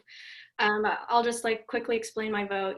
I did say that he did seem to be fair and impartial when he was representing in the case that was brought in the Supreme Court. We had full access to his application and his Qualtrics form. What I saw in that Qualtrics form just didn't satisfy me, I guess, because it just wasn't detailed at all. And then the answers that he gave, I wasn't really satisfied with those as well, because I felt he could have gone more in depth, and that's his job, being on the Supreme Court. So that's just kind of why I voted the way I did. Thank you, Senator. Did you have anything else? No? Okay. We can go to Senator Chabot, Vice Chair Chabot, and you can, answer your own point of information. Yeah, so very much like Senator Wang, I looked at the Qualtrics form and I saw that there was no elaboration in the answers. As a Supreme Court Justice, you have to have that ability and that capacity to elaborate on your decisions in full out detail. I also saw that reflected in the answers the candidate gave. Even when asked very detailed questions, the candidate did not give answers that satisfied the Judiciary Committee. And so we did not feel like he was the right person for the job. We did not feel like he would do a great job in this position. And when we're appointing Supreme Court justices, we're appointing them for multiple years, not just one year. So we wanted to make sure that the candidate was the right candidate, and no matter how many people are forwarded, we will keep going until we find the right person to fill that role. I believe also Senator Little is on the Judiciary Committee. Even though she voted the other way, she can still explain her vote. Thank you, Senator Chabot. Senator Little, you can go ahead and describe the situation. Yes, I'm also on the Judiciary Committee. I voted yes to forward the candidate. I was not present for the Culver case, and we didn't discuss it in Judiciary. I was satisfied with the candidate's answers, and I was confident in his abilities to remain impartial and fulfill his duties as an associate justice. So that is why I forwarded him. That's my answer. Thank you, Senator Little. So with that being said, we are still in the fourth round of pro with 1 minute and 51 seconds on the clock. Senator Chabot, did you still have a point or something, or no? Okay. So with that being said, are there any other senators wishing to say something in pro or con? In pro, but I see Senator Gonzalez with a point. Yes. Yeah, point of information. So if we were to go into Judiciary, do we have pro-con debates when it comes to interviews, or is it roundtable? Like, how is their procedure? So from my understanding, we would go, if this motion passes with a 2/3 vote to go into the Judiciary Committee, I would be entertaining a motion to either rescind the decision to fail the candidate or to reconsider the candidate as well. If depending on who makes the motion, it'll be one or the other. And so with that said, if they're reconsidering and it's somebody who voted no, it has to be one of the people who voted no to make the motion to reconsider, because like our parliamentarian said, it has to be someone on the prevailing side making the motion to reconsider. So we would go through that. No, were you asking a different question? Yeah. Okay. I was asking, like, let's say we debate the candidate again. Is it pro-con debate? Like, is it like IA where it's like technical non-debatable that we go to deliberation, or is it pro-con? Like, how does it work? I think it would be roundtable in a sense of like discussing the candidate, and then they would have like deliberations as well. And then if Chair Leckie, if I'm mistaken in anything, you can. Well, you could do either. Our rules allow you to move into roundtable or pro-con, depending on. Yeah. So we can do whatever is motioned by the Senate in that regard. So with that being said, we still have 1 minute and 51 seconds on the fourth round of pro in regards to the motion to entering the Judiciary Committee as a whole. So if there's anybody else who'd like to speak in pro, you may do so. If not, we can go into the fourth round of con. And if nobody's wishing to speak, I will entertain a motion to call the question on this motion. However, if there is someone who would like to speak, you may feel free to do so. Senator Medley Nehra, we are still in the fourth round of pro. Did you want to speak in pro? No, I wanted to motion to forward once we get into the round of con. Okay, well, if no one wants to speak in this round of pro, can I motion to extinguish the time? Yeah, you can do that. Okay, I do that. I motion to extinguish the time remaining in this round of pro.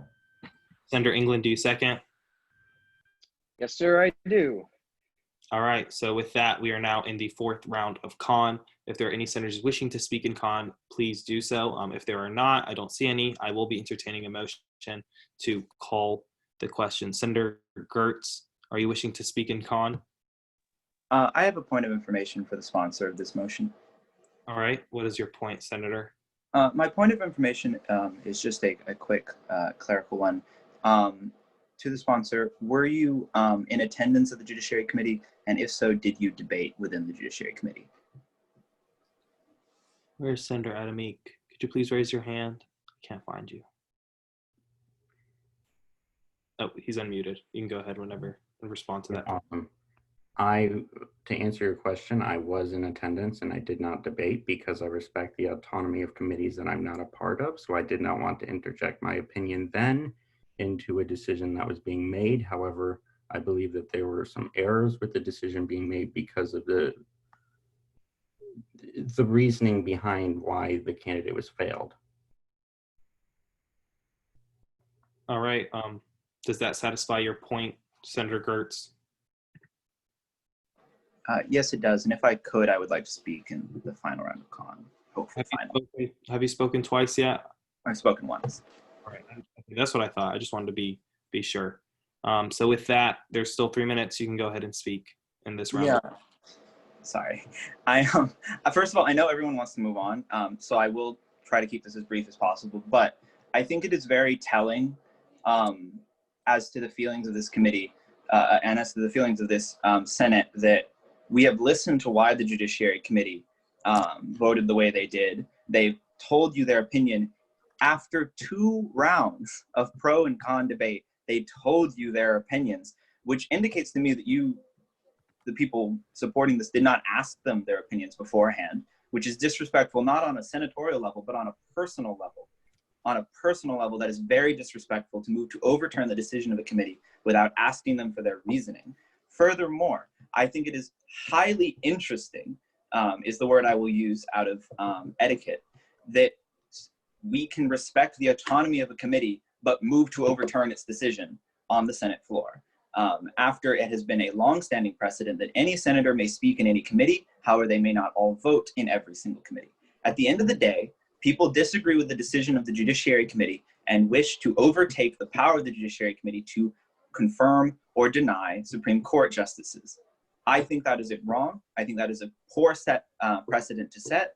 I am against this motion for every possible reason. And I will just say, as a final thing, that it is the right of the Judiciary Committee to make these decisions, and it is not our right to impugn senators, impugn their voting records before even asking them for their reasoning. I think that is highly inappropriate, highly disrespectful, and for that reason, I will not only be voting against this motion, I will be doing so with contempt. Okay, so Senator yields with 1:11. And quick update before I take a motion or, update from the parliamentarian Alvarez. Me and him were doing a little research and trying to figure out exactly what could happen. And so with that, rescinding, a motion to rescind can only occur if the item that is wishing to be rescinded has passed. So because this candidate failed, the only option that we truly have once we go into the Committee of Judiciary as a whole is to reconsider. And for us to reconsider, the motion to reconsider can only be made by the prevailing side. And so what prevailing side means, the side in which had the more, like the votes of no. So the 3 senators who voted no are the only senators who can make the motion to reconsider once we are in the Committee of the whole. So that's the update. And with that being said, does anybody have any points, questions, something that's confusing? Just so we can clarify whatever we need to clarify before we move forward. Senator Mouget, you had a point. Hey, sorry, this is just kind of not regarding that, but I guess it's a point of parliamentary procedure.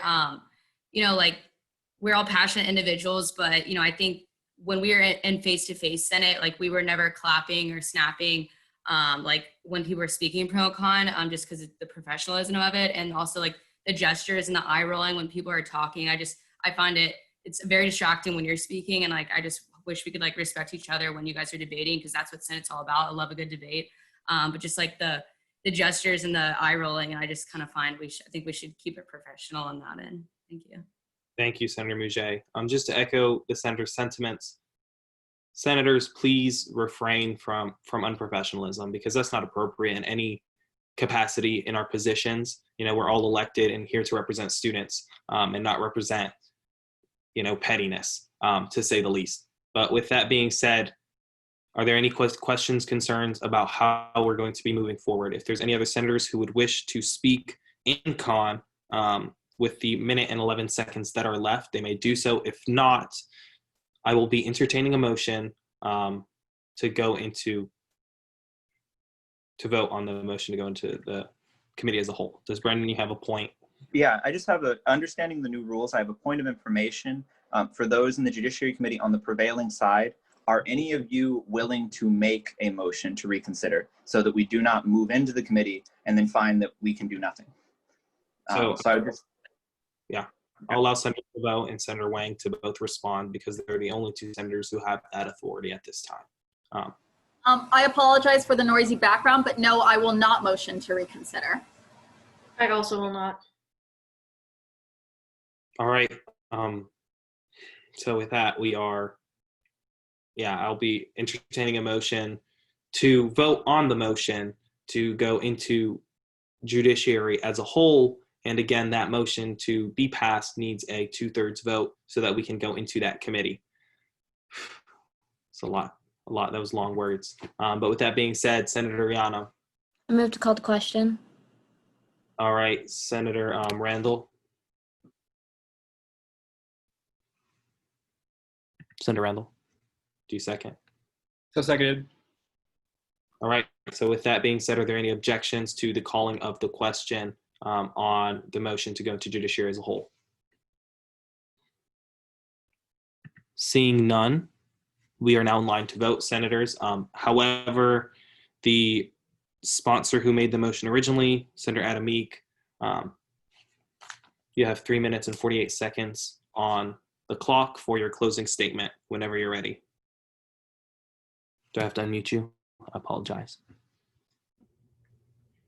Thank you, Mr. President. I just want to end by saying I do respect the committees, and that's why, again, I show up to the committees and I try not to input my opinion because I respect their autonomy.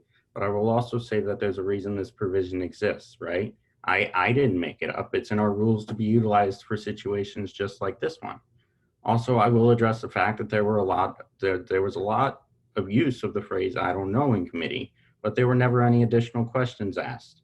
If you had issues with his answers, ask more questions. You know, that's what he's there for. And I'm sure he would have been happy to answer more questions. And I'm sure as a law student, he'd also be happy to provide a writing sample if his answers weren't long enough for you. But I mean, not to mention the fact that the candidate was initially interviewed by the Student Bar Association, which must have believed him qualified enough since his application was forwarded to the Senate. And then I guess just one more thing in regards to the conflict of interest. If you want to talk about conflict of interest, talk about a senator voting on a candidate who clearly indicated a personal bias against a case they took. That's why I brought this up in the first place, because that was mentioned in committee. And even though the minutes don't show it, that was mentioned in committee. And I'm sure there are several senators who would be willing to testify to that. So the candidate shouldn't be punished or denied due process because of his relationship to me or my relationship to him. I just want to see due process prevail. And in regards to the motion to reconsider, the rule can always be waived if we really want to see justice prevail. And I'll go ahead and yield.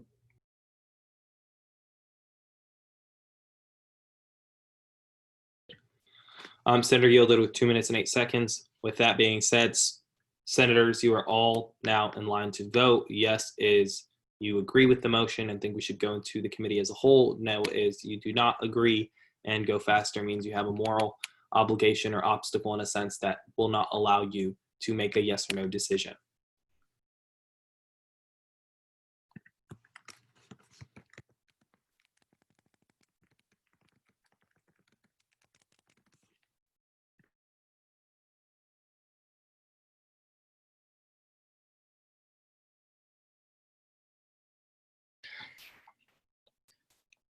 All right.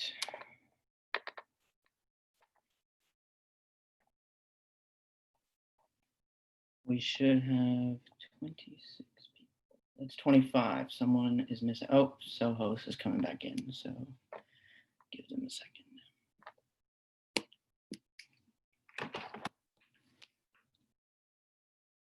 I'm going to take a picture of this one rather than writing it all down.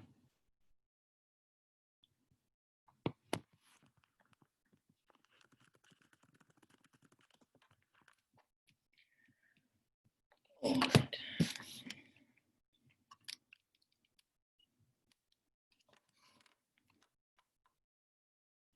Oops.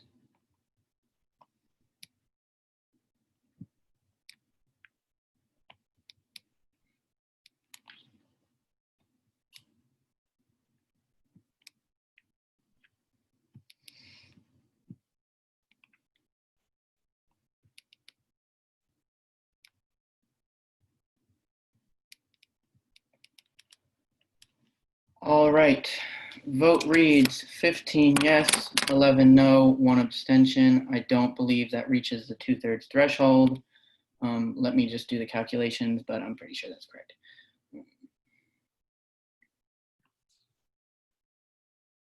Yes, that is 57% that does not reach the 2/3 threshold to go into committee as a whole. So with that being said, the motion does fail, and we, I guess, are returning to the order of the calendar.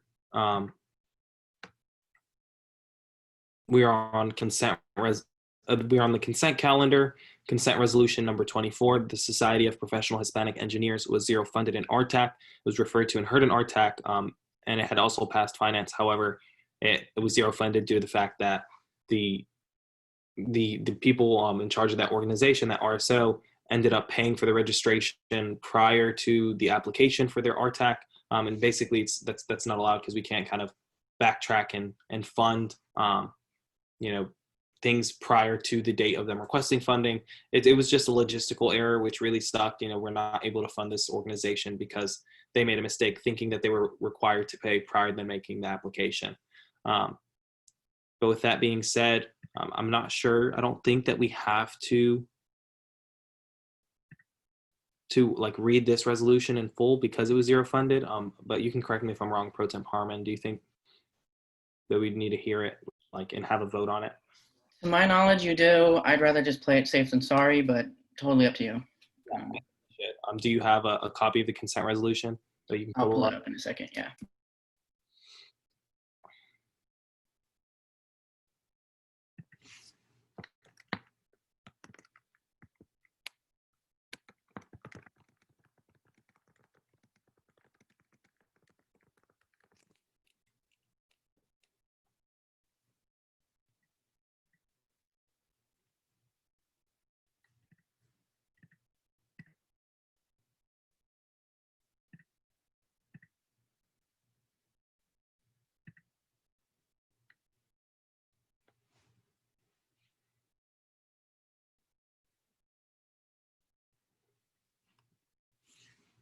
Thank you, Pro Tem Parma. So with that, whereas the Resource for Travel Allocation Committee did not meet on Monday, September 21, 2020, and whereas the Resource for Travel Allocation Committee was petitioned by the Society of Hispanic Professional Engineers to be funded for the SHPE National Convention in the category of registration fee.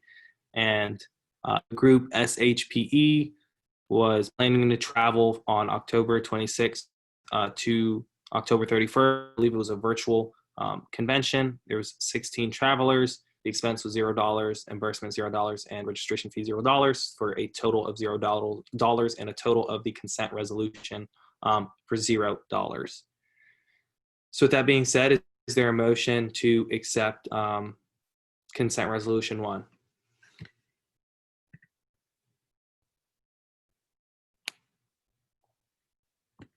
Senator Medley Neyra. Am I allowed to make a point of information right now?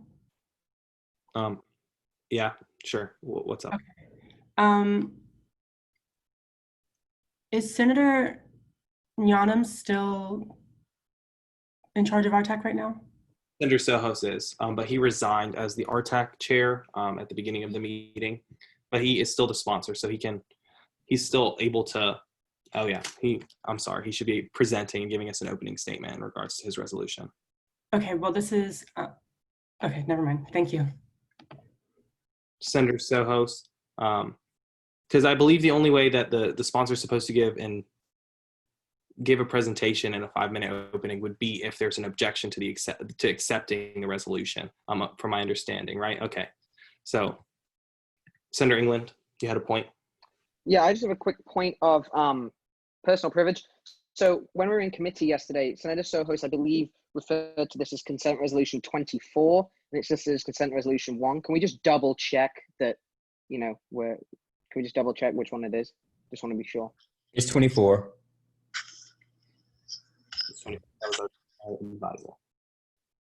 All right. So with that being said, I'm still entertaining a motion to accept consent resolution 24. Senator Little. So moved. Senator Medley Neyra.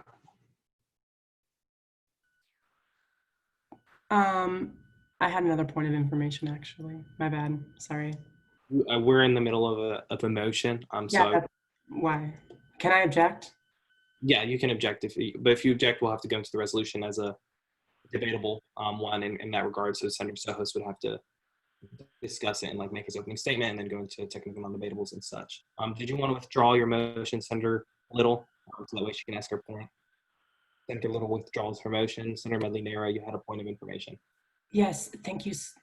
I'm not allowed to address you, but thank you. Yes, for Senator Sohos, if that's allowed. We'll support it. Is there any other way that we can show support for this organization aside from this? Because it seems like they didn't know that they couldn't have been given the money afterwards. And I think that it's important that we still support our students. And if there isn't any way that you can think of now, can we collaborate to think of a way to do that? Senator Sohos is no longer on the call. So he won't be able to answer your question. However, the PAC chair, Senator Yanam, I believe can hopefully answer it adequate enough. So Senator Yanam. So I'm sure Deshaun can also fact check me on this, but I believe the reason that SHEP, I'm an engineering student, I'm familiar with the organization. I believe this, that the reason that they could not be funded the money is that they paid for it before coming to PAC. So they essentially were asking us to pay for something without them having been approved. This goes against the way that SGA accounting works. So it's not a statute, it's not a rule. We can't waive it. It's not a matter of something that we can change. It's just how SGA accounting works. I will say for the concern, these students who came requesting money happen to be my friends. And as soon as they were zero funded, they were upset, obviously. And I'm working with them to get funding from the College of Engineering, so they still will be able to refund some of their students some money. In terms of how we can do this within SGA, there's really nothing that we can do, but I am working with the students within the organization to get funding from our college. But I hope that eases your concerns. Thank you, Senator Yano. With that, I will be entertaining a motion again to accept consent resolution 24. Senator Mouget. Hey, sorry, I just had a point of clarification too. That did get brought up in finance too, because as a committee, we don't enjoy zero funding an organization. Clearly, no one likes that. So it did get brought up about how are we going to further educate this specific organization to make sure that this doesn't happen again. So yeah, thank you for bringing that up, and we also did bring that up in finance too. Thanks. All right, thank you, Senator Mouget. With that, is there a motion to accept consent resolution 24? Senator Medley Nehra. Yes, so moved. Senator Yano. So seconded. All right, are there any objections to the accepting the consent resolution number 24? Seeing no objections, the consent resolution has been accepted. So with that, we'll go into consent resolution 25, which is the RTAC resolution. Is it a different number than 25? No. 27. 27. All right, so consent resolution number 27. Yeah, I apologize for not being able to read it correctly. But it is, whereas the Program Allocation Committee met on Monday, September 21st, 2020 at 5 p.m. on a Zoom meeting, whereas the Program Allocation Committee was petitioned by the RSO, the Recognized Student Organizations, the group Society of Composers Incorporated wants to have a program on online premises on December 4th, 2020 at 7:30, which is going to be live streamed through social media. Contractual services funded $0. Expense is funded $1,589. Food is funded $0. Clothing and awards is funded $0. And the total funding for the organization is $1,589. And the total funding for the entire consent resolution is $1,589. So with that being said, Senator Yanam, did you have a point? I just thought I had to present because I, for some reason, got the numbers confused. Never mind. No worries. So with that being said, is there a motion to accept consent resolution number 27? Senator Mouget. So moved. Is there a second, Senator Gonzalez? So seconded. All right, with that being said, are there any objections to consent resolution number 27? Senator Medley Nehra, do you have an objection? Not an objection. Is there any way that we can make an amendment on the floor? Technically, but we just entertained a motion and accepted to pass it. So unless you object, or the senator who moved to make the motion to accept withdraws. But do you know what's the amendment you'd like to make? It just says student body treasurer Caleb Dawkins. That's not accurate anymore. That's true, and the Jack Denton is also inaccurate. So with that being said, I think just object, and then we'll go to it as it's a grammatical error. It's a consent resolution. So I see that we need to make the amendment. So with that being said, we need a 10th of Senate to object for us to be able to consider it as a piece of legislation that we can amend. So with that, we have, I believe we have 1, 2, 3, 4, 5, 6, 7, 8. We have 8 senators objecting, which is technically only needed 3, but thank you guys for 8, which is great. Harmon, if you want to take down a couple of their names in regards to who objected. I saw Senator Rudd had objected, Senator Medley Nehra, Senator Chabot. All right, Rudd, Medley Nera, and Chabot, y'all are objecting. There we go. Perfect. So with that, we are now in kind of like this as a bill. So Senator Yana, you may present your piece of legislation with 5 minutes on the clock. Oh, I have to mute you. Lord. Come on, computer. I actually muted myself after I was unmuted, so I'm sorry. But yeah, so Society of Composers Incorporated was requesting $1,589 in the category of expense to purchase recording equipment for a concert that they want to live stream in December. They plan to use this recording equipment for years to come. The reason that they are preferring to purchase their own recording equipment versus utilize this recording equipment that the College of Music has is because if they use the recording equipment that the College of Music has, the musicians who create the pieces no longer own the rights to the pieces that they created. FSU does. So by purchasing this equipment for the College of Music as a whole and allowing students to check it out to use it as composers, they're allowing composers to help build their portfolio as well as help put on this performance. And this equipment will last for, according to the RSO representative that came, 20 plus years. So we thought it was a great opportunity to support a college that is typically underrepresented within SGA. And with that, I yield.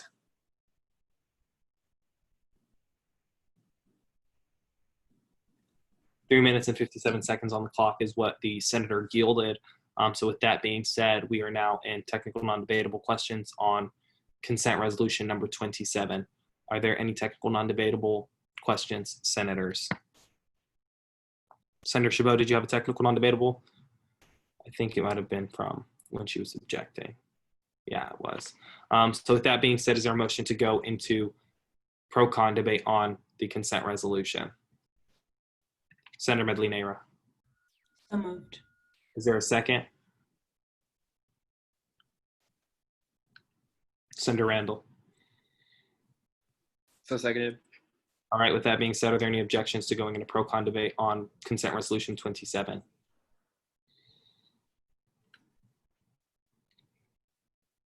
Seeing none, we are now in the first round of pro with 3 minutes on the clock. However, if any senators would like to make amendments, this is to the time to do so. It would be in the rounds of pro or the rounds of con. So if any senator wants to make an amendment or speak in pro, there's 3 minutes on the clock.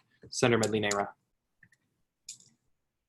Yes, I want to make that amendment I brought up earlier. So I motion to amend the resolution. Oh, I kept something. You said you want to make an amendment, Senator Medley Nera. Yes. And what was the amendment? I want to change the name of Jack Denton to Ahmad Daraldeek. So just you. And then also, do I need a separate motion? Okay. One, you can do it. Like if you make the same motion saying you want to do both of them in the same one, that's possible. Awesome, thank you. And then I want to change the name of student body treasurer from Caleb Dawkins to Christian Hall, please. All right. With that, is there a second to Senator Medley Nera's motion to amend the final clause of who it's being sent to, from Jack Denton to Ahmad Daraldeek and Caleb Dawkins to Christian Hall? Senator Little, is that a second? So second, okay, yeah. Yeah. Awesome, so Senator Little seconds. With that being said, the amendments can't be found friendly or unfriendly and require us to go into a layer of pro-con debate, which is statute number 807.6 J1. So we do have to go one layer deeper, which is always great. So with that being said, we are now in pro-con debate on the amendment. If there are no senators wishing to make a pro statement, we can go into con. Seeing none, we are now in the first round of con on the amendment. And with that being said, if there are no senators wishing to make a con statement on the amendment, I will be entertaining a motion to call the question on the amendment. Senator England. Yeah, so moved. I moved to call the question. All right, move to call the question. Senator Little. I second. All right, so with that being said, the amendment has will be accepted if there is no, like once we take a vote, hopefully, we shall see. So we are in line to vote if there's no objection. Any objections to the calling of the question? Yeah, seeing none, we're now in line to vote. So vote yes if you're fine with the amendment, vote no if you're against it, and abstain if you want to abstain.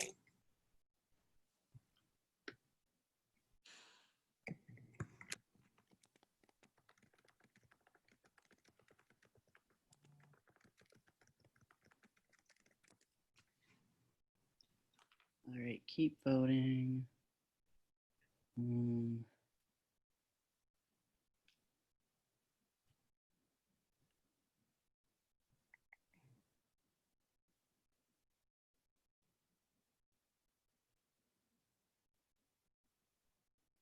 Okay, we only have 23 votes, but last time I checked, we had 26 people in here. Some people have left. Yes, Stinson is not here. Does that mean we need to do a quorum call? No, because, oh, there we go. We got 24. 24 is still quorum. That's fine. But I found the person that's not here. Okay, awesome. 23 yes, 0 no, 1 abstention. The amendment is adopted. All right, awesome. So we are back in the first round of pro of the consent resolution. I will be entertaining a second amendment to add Fabian Sohos, RTAC Chair, Deshaun Scott, SGA, Student Governance and Advocacy, Brandon Bowden, Student Governance and Advocacy, as well as adding Laurel McKinney, Student Government and Advocacy Business Manager. So I will entertain a motion to add those 4 individuals at the bottom of the consent resolution. Senator Little. Yeah, I move to amend the resolution as you said it. Awesome. So with that being said, Senator Medley-Nera, do you second? So seconded. All right. With that being said, are there, we have to go into the pro-con debate as well on this amendment. So we are in the first round of pro on Amendment 2, which is adding these 4 separate names with their positions. And are there any senators wishing to speak in the first round of pro on the amendment? Seeing none, we are now in the first round of con. Are there any senators wishing to speak in the first round of con on the amendment? Seeing none, we are now in line to entertain a motion to accept the amendment, to call the question on the amendment. Is there a senator wishing to make that motion? Senator England. So moved. Senator Medley-Nera.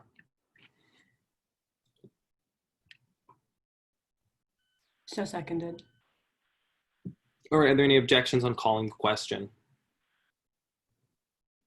Seeing none, you senators, you're in line to vote on the amendment. The second amendment, yes for yes, no for no, and abstention is go faster.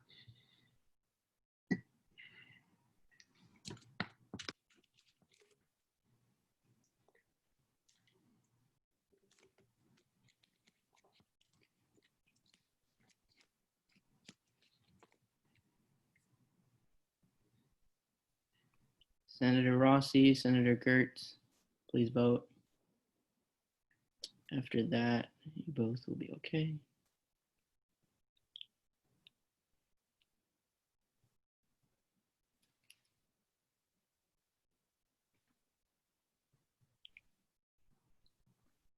Senator Rossi.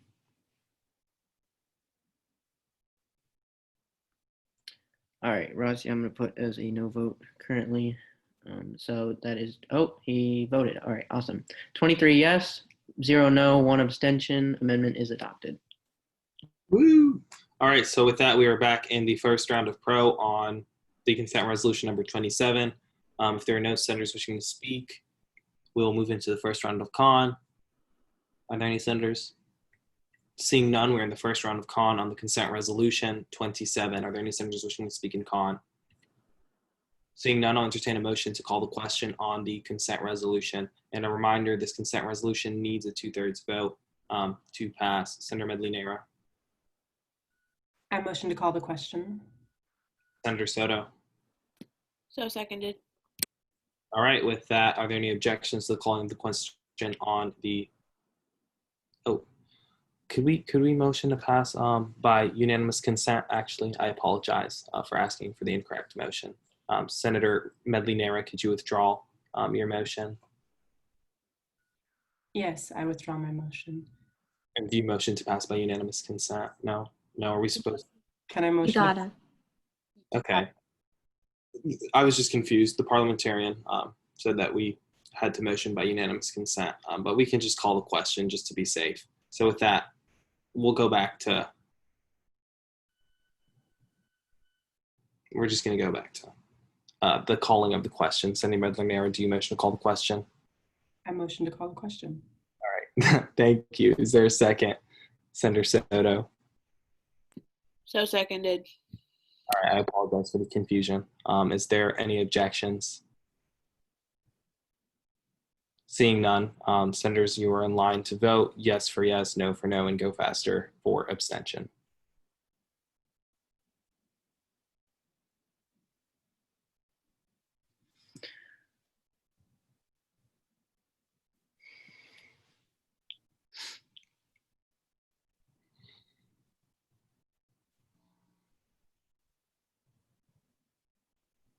Senator Stinson, England.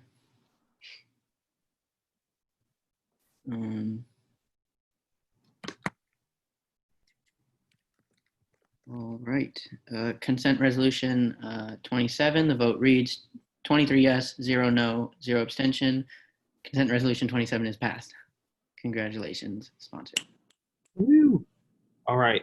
So with that, before we go into first reading, I know Senator Medley-Nara, you had a point. Did you have a point you wish to make? Out of respect for everyone's time, I will move that to the end. All right. No worries. So with that being said, before we do move forward into the bills for first reading, I did want to say that I would like to adjourn the meeting at 10:30 p.m. if possible, but we can see how the Senate is feeling. But personally, I would like to adjourn at a reasonable time because I know I have an essay due at midnight, but I don't know if anybody else does. So with that said, we will move forward. Bills on first reading is Bill 87, sponsored by Senator Ryan. It's amending student body statutes, chapter 800.2.4, 802.4 with regarding to public advertisement of events. It was referred to finance and judiciary, currently tabled in finance, and then it passed in finance on 9/21.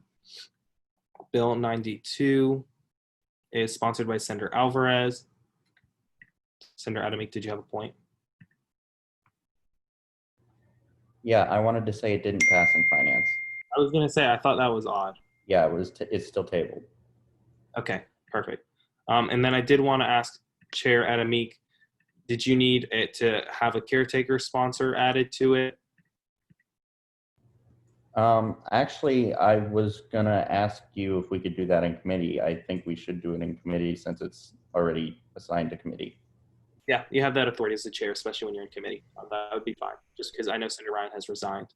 I appreciate it. So with that, we are on Bill 92, which I believe passed. No, it didn't. All right. So Bill 92 is sponsored by Senator J. Alvarez, Chavez Garcia, amending student body statutes, chapter 304.3, with regards to the candidate screening process, referred to judiciary, then the OC committee, then rules. And it passed and amended in judiciary on 7/13. It was tabled in the oversight committee on 7/14 and 9/8, and it was passed and amended in the oversight committee on 9/15. Bill 98 was sponsored by Senator Dean, amending student body statutes chapter 413.3 regarding renaming of the Student Senate Excellence Award to the Daniela Costa Student Senate Award for Excellence, referred to judiciary, then rules. Bills on second reading, Bill 39, sponsored by Senator Sohos and Leckie, amending student body statutes, chapter 807.6K regarding funding board budgets in the fall, referred to finance and judiciary on 2/19, tabled in finance for quite a while. Then it passed in finance on 9/14 and passed in judiciary on 9/22. Senator Sohos and Senator Leckie, and Senator Sohos is not on the call. However, Senator Leckie, you have 5 minutes to make your opening statement in regards to Bill 39. So yeah, this is pretty simple change. In the 71st Senate, a bill passed to limit the amount of money PAC and RTAC could spend to 50% of their budgets each semester. So this is just overturning that decision. I was here when that bill passed, and quite frankly, I didn't see enough evidence to justify it. So we introduced a bill to overturn that decision, and that's what this is. I yield. All right, thank you. Senator yields with 4 minutes and 36 seconds on the clock for his closing.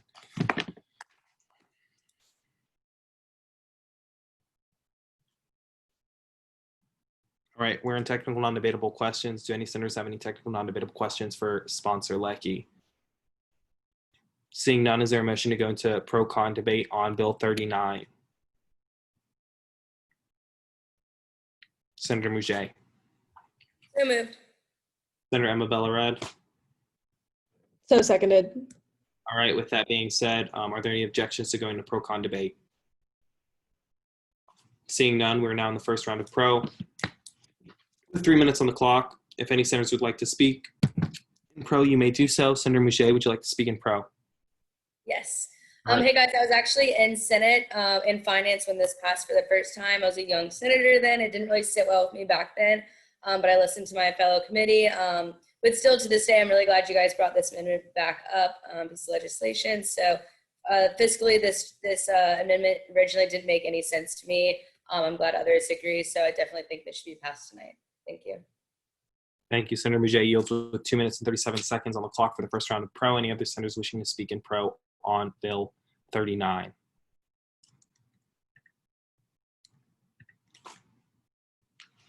Seeing none, we're in the first round of con. Any senators wishing to speak in the first round of con? Seeing none, is there a motion to call the question on Bill 39? Senator Medley-Neyra. I motion to call the question on Bill 39. Is there a second? Senator Randall. So seconded. All right, with that being said, are there any objections to calling the question on Bill 39? Seeing none, the question has been called. Sponsor, you have 4 minutes and 36 seconds for your closing whenever you're ready. Oh, I have to unmute you. That job is so forgetful. There we go. I waive. All right, sponsor waived his time. With that being said, senators, you're in line to vote. Yes for yes, no for no, and go faster for abstention.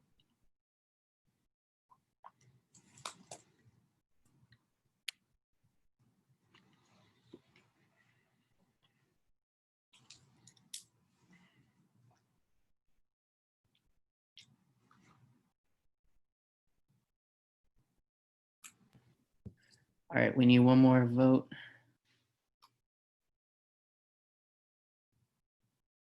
Somebody's missing.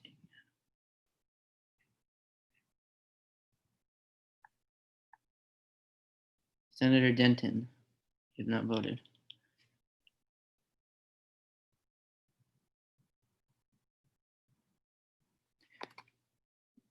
Senator Denton. All right, Denton is no vote for right now.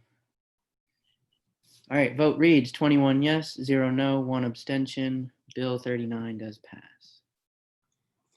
All right, with that being said, we are now on Bill 58. Well, first off, congratulations, sponsor. Virtual claps.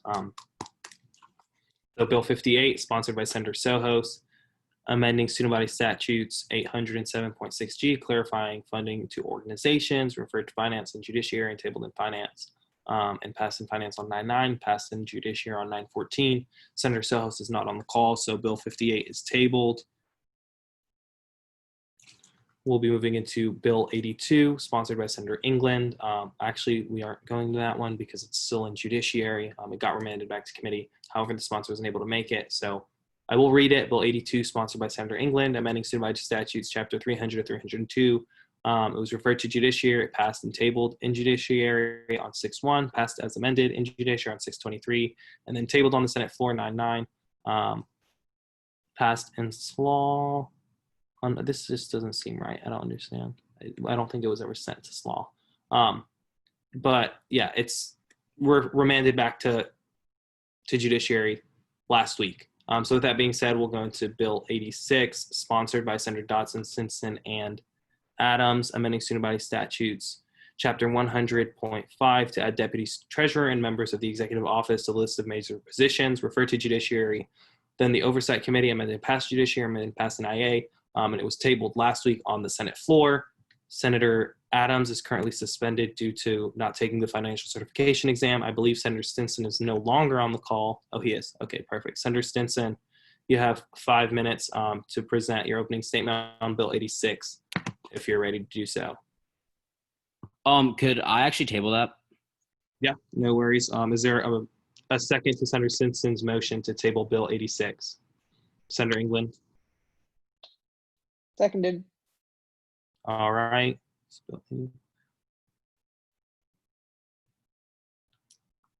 Are there any objections to the tabling of Bill 86? Seeing none, we are on Bill 95, sponsored by Senator Murcia, amending student body statutes, Chapter 200, and 3.6 regarding publishing of minutes for all meetings, referred to SLAW, Judiciary, then Rules. Table in SLAW 7.7, amended and passed in SLAW 7.10, passed in Judiciary 7.13, and passed in Rules on 7.15.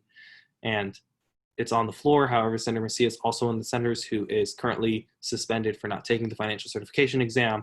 Therefore, Bill 95 is tabled until further notice and until these senators are able to be unsuspended once they receive their passing email. So with that, Bill 96, sponsored by Senator Jay Alvarez and Senator Leckie, amending student body statutes, Chapter 400.5 regarding abstentions, referred to Judiciary, then Rules, passed in Judiciary, and is passed in Rules on 7.15. So Senator Leckie, whenever you're ready for Bill 96 to make your opening statement. I'd actually like to withdraw this bill. All right, so Bill 96 withdrawn by the sponsor on the Senate floor.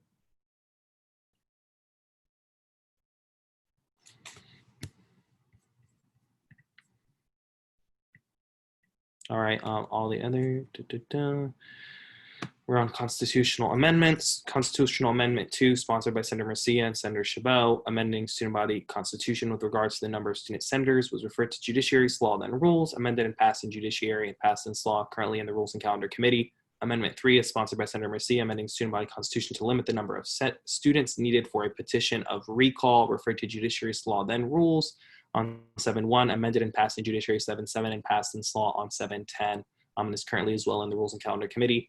Amendment 5, sponsored by Senator Murcia, to make the student body president and vice president run separately, referred to Judiciary, SLAW, then Rules.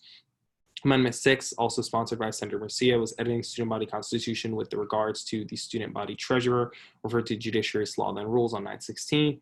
Amendment 7 was actually withdrawn by the sponsor while they were in the Rules and Calendar Committee, which is quite interesting, but that one was withdrawn by the sponsor. Amendment 7 is withdrawn. Yeah. Sorry for when I take a moment, I just write little things down to make sure that I don't miss them for the future. With that being said, Resolution 58, sponsored by Senator Murcia, amending Student Rules of Procedure 13.8 regarding senator absences, referred to Rules 7.1, and was actually tabled in Rules on 9/23, which was today. Resolution 60, sponsored by Senator Waters, Garcia, Alvarez, Gabaldon, Gonzalez, advocating for the renaming of Doak Campbell Stadium to the Charlie Ward Field, was referred to SLAW, then Rules, and tabled in SLAW and passed in SLAW on 7/13, and also passed the Rules and Calendar Committee today, 9/23. Chair Gonzalez. Yeah, I move to table this resolution. All right, is there a second to the tabling of Resolution 60? Senator Medley Neyra. So seconded. All right, are there any objections to the tabling of Resolution 60? Seeing no objection, we're on Resolution 61, sponsored by Senator Garcia, Waters, Alvarez, Gabaraj, Gonzalez, Medlinera, and Palacio, advocating for the renaming of the Swanee Room to the Ava Killing Swanee Room, referred to SLAW, then Rules 7.1, tabled in SLAW 7.7, amended and passed in SLAW on 7.13, and passed by acclamation and rules and calendar on 9/23. Senator Gertz, did you have a point? Oh, yeah, I was just trying, I have a resolution to place on first reading, but if you want, we can do that in a moment. Okay. So with that being said, Senator Gonzalez, you have 5 minutes for your opening on Resolution 61, whenever you're ready. Yes, thank you, President Darrell-Deek. So this is a very kind of lightning resolution. We had a lot of fun working on it, and it basically just pays homage and honor to Eva Killings and everything that she's contributed to the university. This is basically just adding Eva Killings to Swanee Room to rename it to the Eva Killings Swanee Room. She has been recognized by Forbes, like the actual Forbes, for everything that she's contributed to FSU. And she's also been recognized by a lot of local magazines and things like that. And she's just a very, very soft part and just an amazing part of FSU. And we kind of really want to honor that and thank her for everything that she does for us and kind of give back a little bit. So yeah, this is passed, I'm pretty sure unanimously or like by acclamation in both committees. So I hope we do that today, but with that I yield. All right, thank you, Senator Gonzalez. With that, we are now in technical non-debatable questions, and Senator yielded 4 minutes for her closing statement. But with that, we are in technical non-debatable questions. Senators, do you have any technical non-debatable questions in regards to Resolution 61?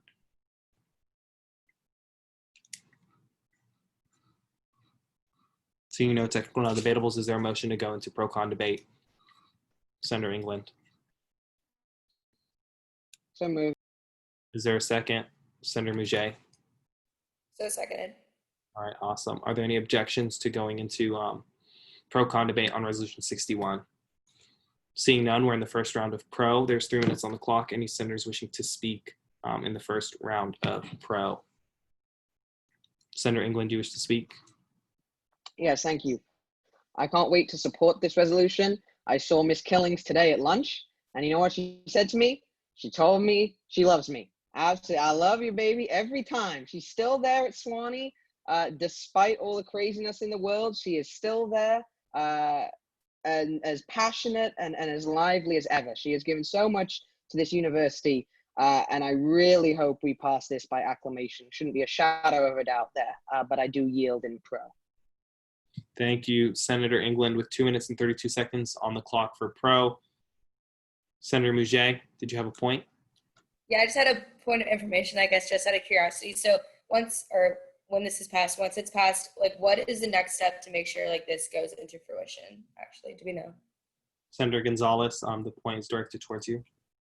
So I believe, I mean, I guess DSA has something to do with it, so I guess you'd have to rope them in. I'm not sure the specifics, but I feel like we have the support. We just have to see. I'm not sure, though.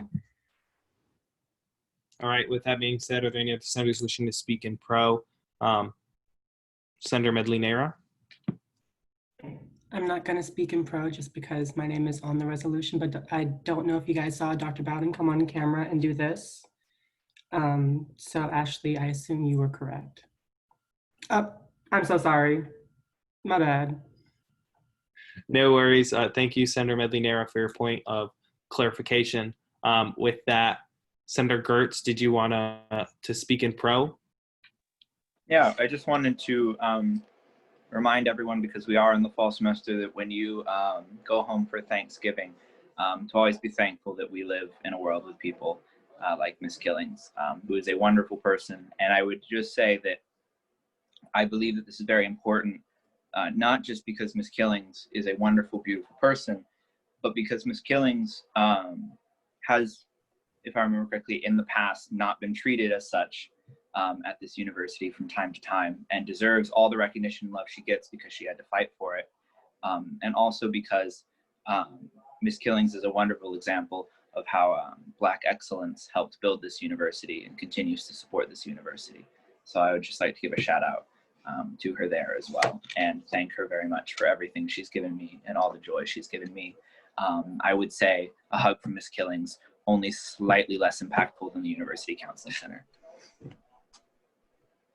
With that, Senator yields 1 minute and 34 seconds on the clock. Senator Bateman.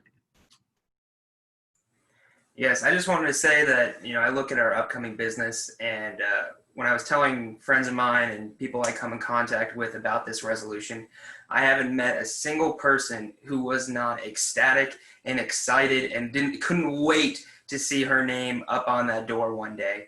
So all I say is the support is out there, and I hope we get this done in a timely manner and the university comes right along with us. I yield. Thank you, Senator Bateman.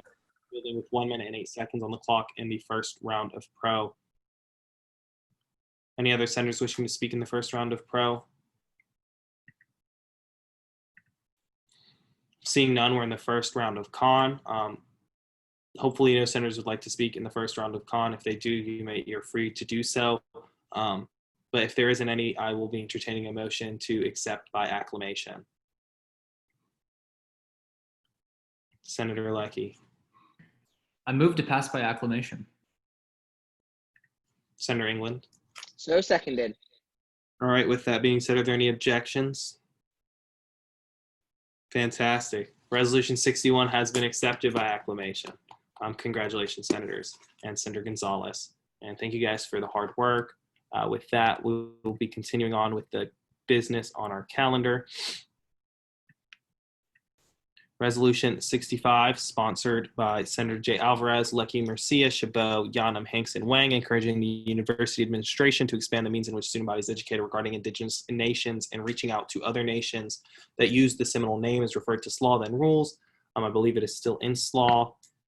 With that, sponsored by Resolution 69, sponsored by Senator Wang, Bogle, Yanam, and Hinks, amending Student Senate Rules of Procedure 512 regarding ad hoc committees, referred to rules on 9.2 and was tabled in rules on 9.23. Resolution 70, sponsored by Senator Rudd, Stinson, Adams, Chabot, Wang, Waters, urging the renaming of BK Robert Hall and SGA advocacy to do so, was referred to the RIJ ad hoc, then SLAW, then rules on 9.2, and passed in the RIJ on 9.11, passed in SLAW on 9.14, and passed the Rules and Calendar Committee on 9.23. So with that being said, sponsor for Resolution 70, if you are present and would like to make your opening statement, you have 5 minutes whenever you're ready. Good evening, everyone. I just want to see, can you also unmute Senator Stinson as well? He's unmuted. Okay, thank you. Well, I'm requesting it for him to unmute himself, but. Okay, perfect.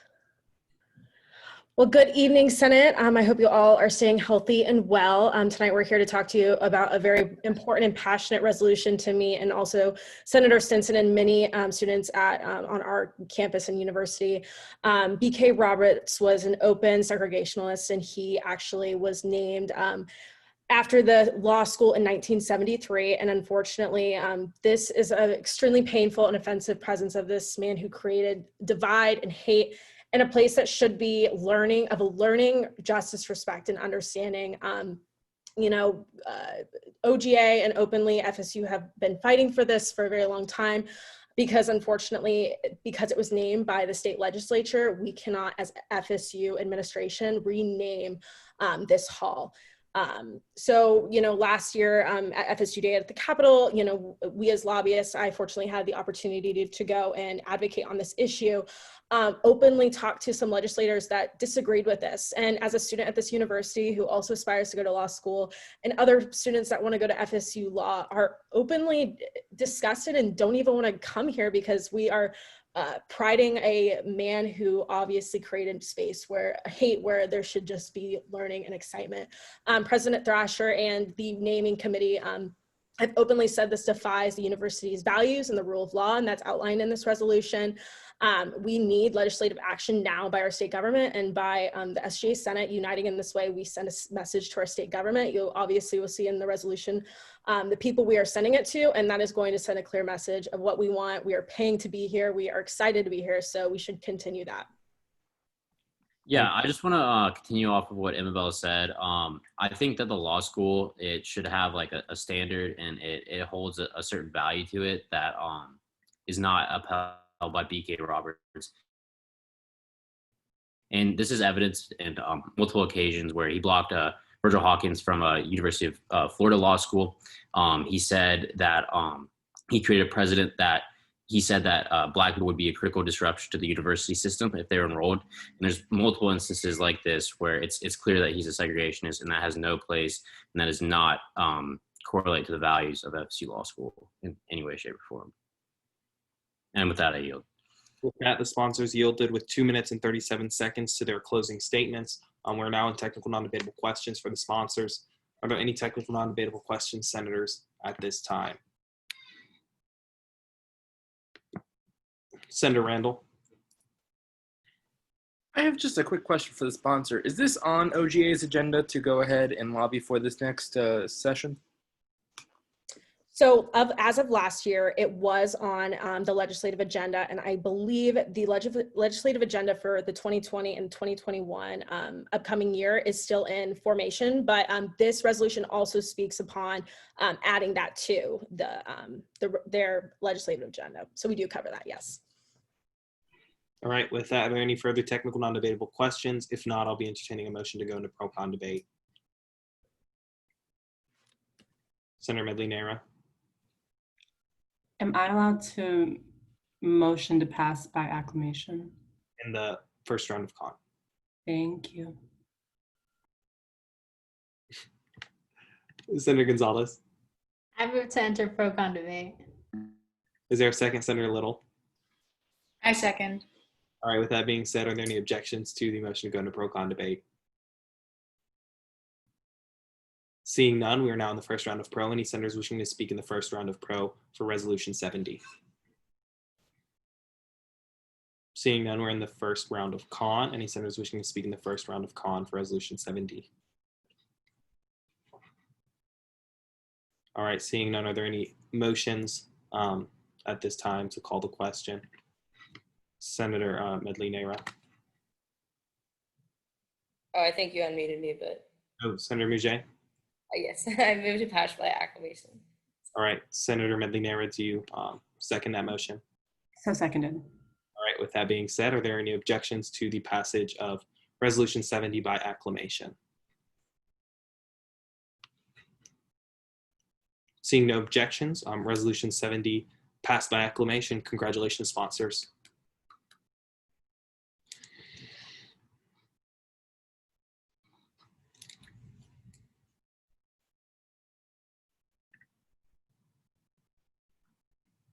Resolution 75, sponsored by Chabot and Leckie. That one actually failed last week, I believe.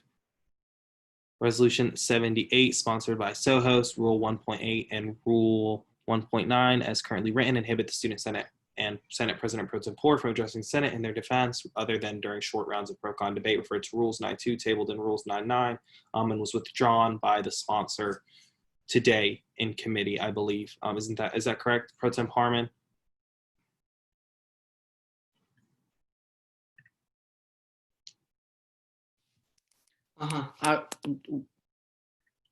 Yeah, okay. I was just making sure. So Resolution 79 was withdrawn.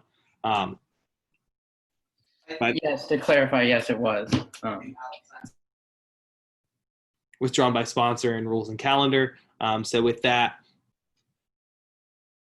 and it was actually Resolution 78. Sorry, I was saying 79. But Resolution 79, sponsored by Adams and Gonzalez, Dean, Leckie, Martin, and Sam, explaining the issues Senate had to deal with during the summer of 2020, was referred to SLAW on 9.2 and passed in SLAW on 9.8, I believe. Resolution. Yeah, that resolution passed last week by unanimous consent. So Resolution 81, sponsored by Adamique and Sohos, honoring the commitment and service of Dean Laughlin, who passed away last school year, referred to Rules on 9/16 and passed in the Rules and Calendar Committee. It passed in Rules and Calendar today at 9:23, and that is Resolution 81. Senator Adamique, are you available for your 5-minute opening statement whenever you're ready? Yeah, I actually have a point before that. Yeah. So it's actually a point of parliamentary procedure that was just brought to my attention. Okay. So Senate Rule 10.10 says that in regards to confirmations, all nominees to student government offices require Senate confirmation shall have their completed applications forwarded to the appropriate Senate committee for consideration. The committee shall interview and question the nominee and then vote on whether to recommend approval or rejection of the nominee to the full Senate.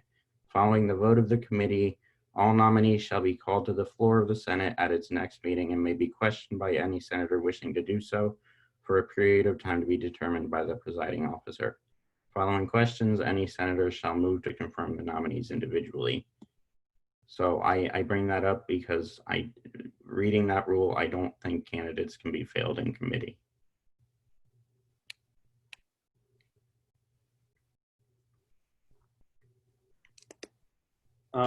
Yeah, Parliamentarian Alvarez, can you please clarify in that regard? Because that just, if what he's saying is true, that defeats the purpose of having committees interview candidates for anything. So just could you please clarify that for the betterment of the Senate body? Yes, this was actually a question that was brought to me at the beginning of the 72nd by former Senator Porter. And in going through the individual rules of the Judiciary Committee, Internal Affairs Committee, and the Rules Committee, their rules specify both for nominee approval or disapproval as being approval or disapproval, and as confirm or denial. And also understanding the, believe coming up on 3.5 years of experience in the Senate, precedent has been and practice has been, if a candidate in any such committee, any standing committee fails in the standing committee, they are not to be considered on the floor. If that answers the question effectively. If I could just say, I understand the precedent, but the rule as it reads is pretty clear to me. And I was not aware of this until it was just brought to my attention.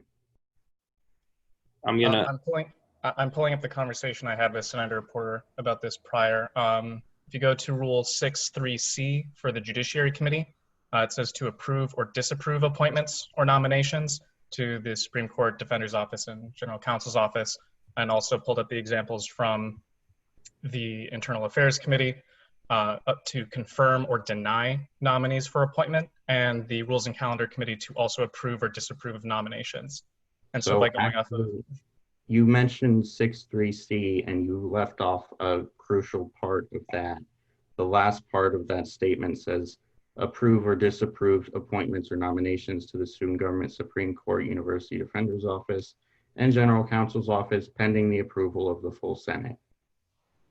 So I am reading directly of what I sent to Senator Porter on March 4th.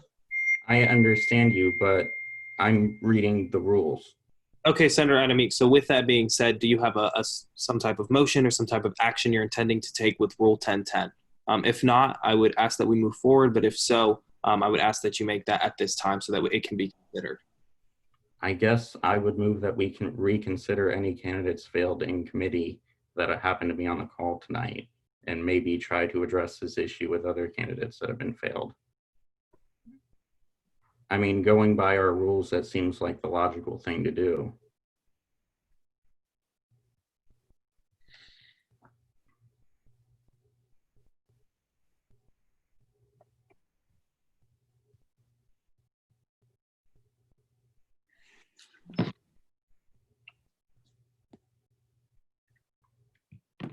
Senator England, did you have a point?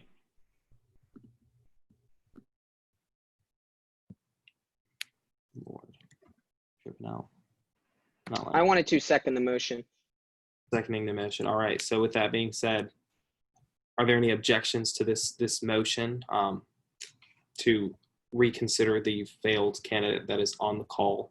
I'm just not sure about the legality of having reconsidering a candidate on the floor with that. Senator Chabot, you have a point.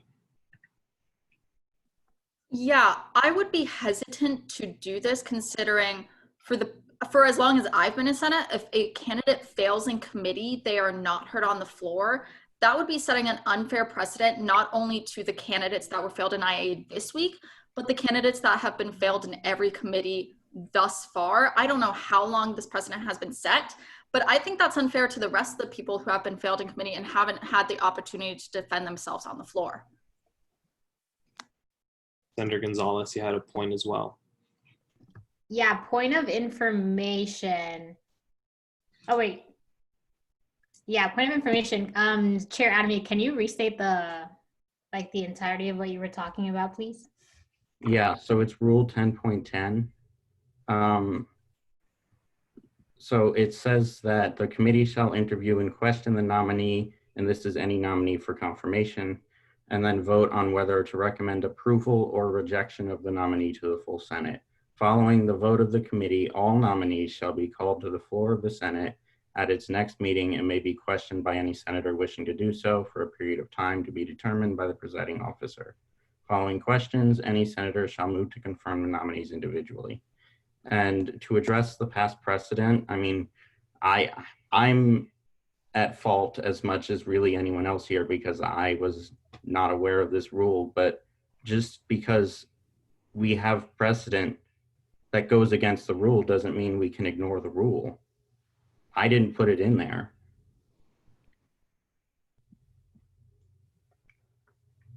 All right. Are there further points? It seems Senator Gertz, did you have a point?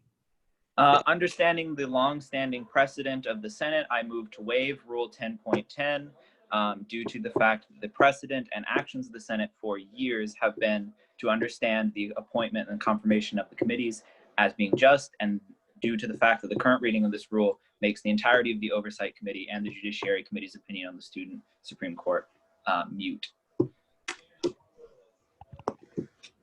All right. So I appreciate the motion. However, we were considering the motion that Senator Adamick had put forth prior to your motion. And so because of that, and there was a second by Senator England for that motion, unless there's an objection on his— then I object. Objection to the motion for his reconsidering based off of his interpretation of Rule 10.10. And so with that, I would believe that this is like a non-debatable motion in regards to it being a specific rule. It's not like a piece of legislation. And the motion was to— could you restate your motion, Senator Adamick? Because I'm honestly confused about it. Yeah, so I guess my motion is to follow the rule and have the full Senate consider any candidates who may have been failed in committee who are on the call now. And as to other candidates who were failed, I guess we'll have to get in touch with them at a later date, but that's not part of the motion. Parliamentarian Alvarez, can you please help me understand in regards to this motion specifically, if it can actually be made in the way that it was made, just because I'm unclear on. First, understanding that we're still in resolutions on the calendar, there would have to be a motion to unlock the calendar to go into confirmations.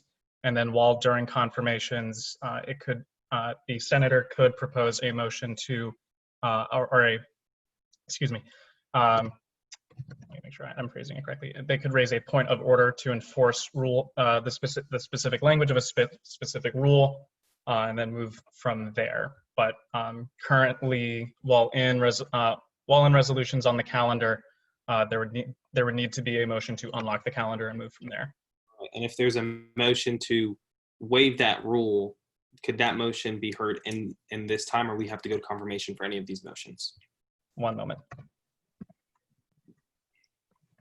Very unprecedented territory, guys.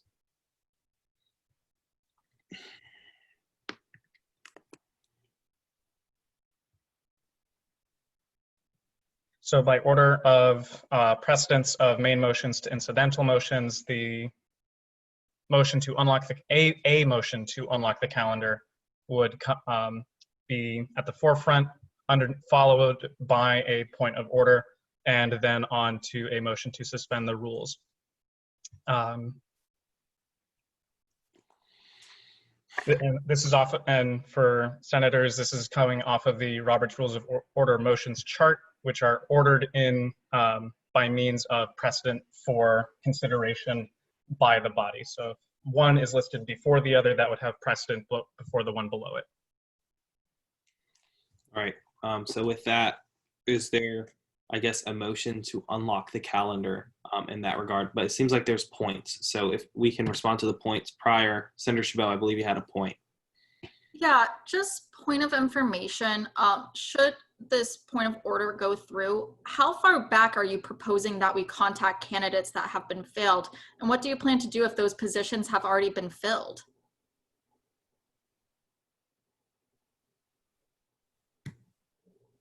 Is this a point of information to Senator Adamik? Yes. Senator Adamik, you can respond. Unfortunately, I can't go back and fix all of the mistakes that the Senate has made, but I can bring to light a violation of the rules that happened tonight. So whoever the candidate on the call. Senator Randall, did you have a point? I don't know as much about parliamentary procedure as the rest of y'all, so I have a point of information for you, Senate President. Is this sort of thing where we could receive an advisory opinion from the court? Yeah, I would think we could receive an advisory opinion, specifically because Rule 1010 is something that, one, a lot of senators have not been aware of, and two, is very unclear. Oh, am I muted? No, can you guys hear me? Yeah. Oh, okay. So I was just saying in regards to, yeah, I think an advisory opinion would definitely help, especially because within the Senate, we're confused in regards to Rule 1010. We did not write Rule 1010. And the fact of the matter is that as a Senate, we have continuously followed the precedent and the idea that if a candidate has been sent to committee, or if a candidate has passed or failed in committee, that candidate would then be heard by the Senate. If they had passed and if they failed within the committee, then they would not get the opportunity to be heard on the Senate floor. So for me, I would definitely think that an advisory opinion from the Supreme Court would be very beneficial in regards to helping us understand if we can even reconsider these candidates. Are there any further points, senators? Seems like we got a lot of hands up still. Senator Medley-Nero, did you have a point? Yes. Point of information. Is there any way that we can locate the discrepancy between Rule 1010 and the rules in both the judicial and the oversight committees? Because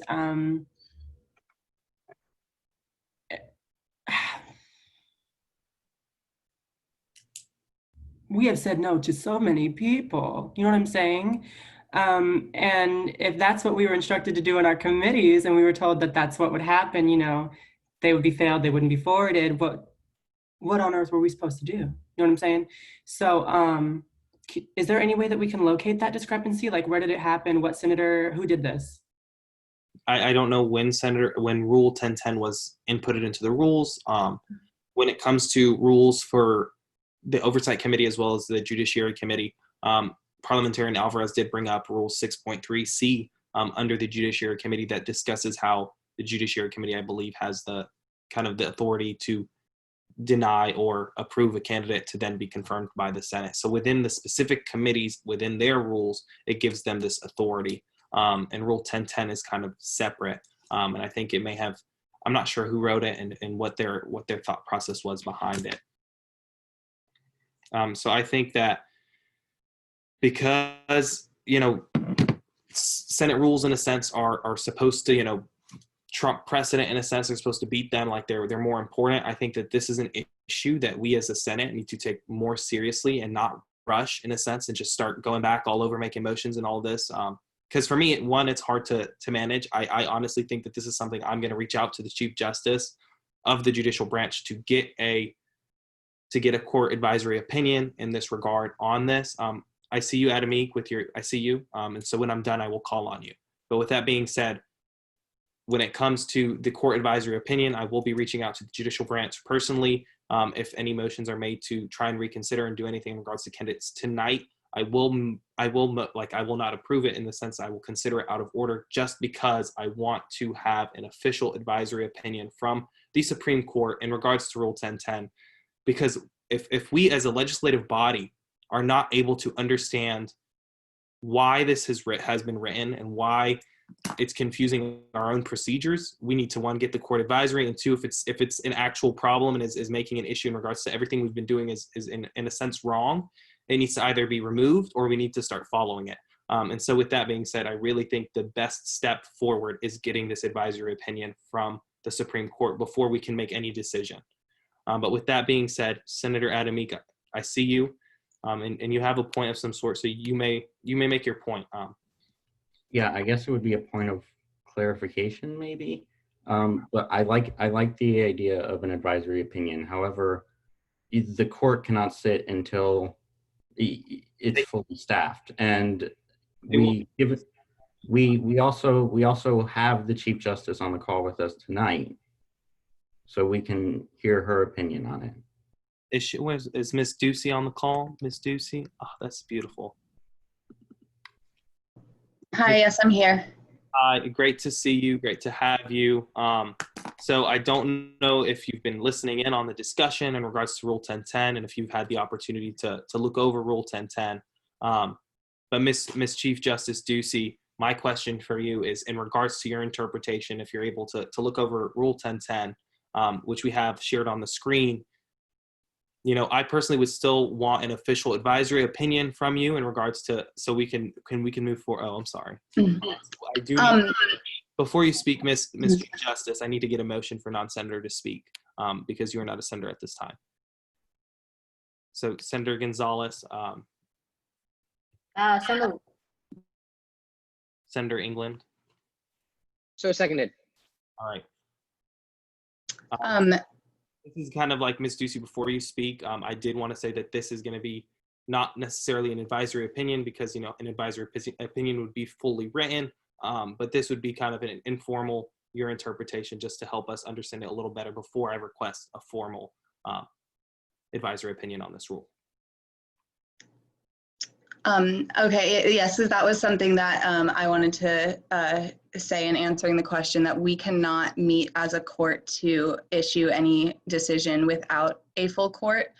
As far as these rules go, and there is also in the Constitution, which I would say that the student body constitution, which trumps the other rules that we're talking about. In section 5A, it says that it outlines the procedure of how justices are to be appointed, and it says that confirmation shall require 2/3 vote. Sorry, I'll wait till you get there. Section 5, selection and vacancies. Sorry, keep going down. It's on page 9 is where it starts.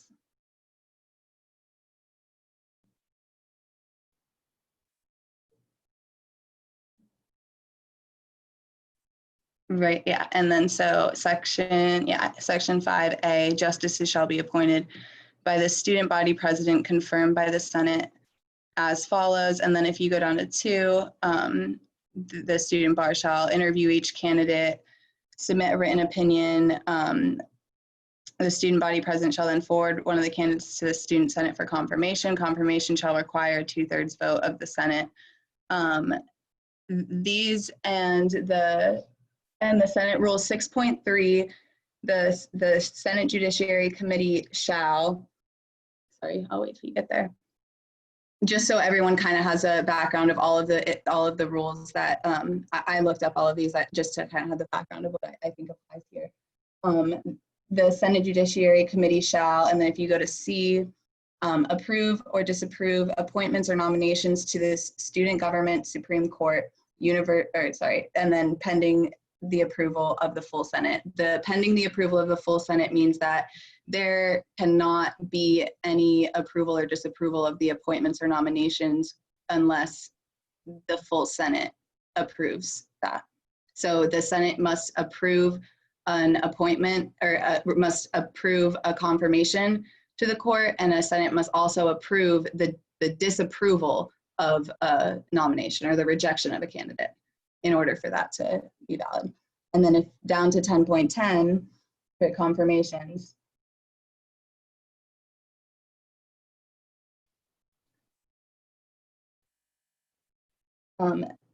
if you go, yeah, so the committee shall interview and question the nominee and then vote on whether to recommend approval or rejection of the nominee to the full Senate.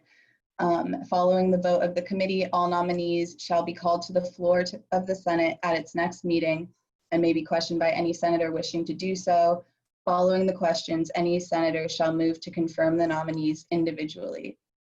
But so what's important there is that it says it's recommend approval.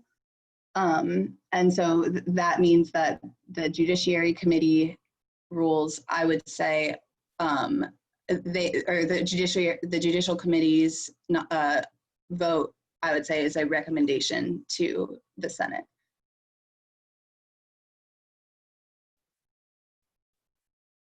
All right.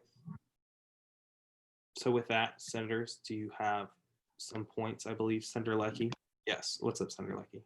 I originally would have liked to objected to allowing a non-senator to speak, as I believe that was a blatant violation of the separation of our powers, but it's a little late to object. So, yeah. Apologize for not asking for objections.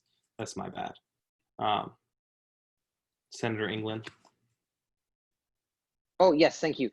Point of information, if the president would be so kind as to direct this to the advisors. I'm just curious as to what the Senate advisors believe the right path would be here.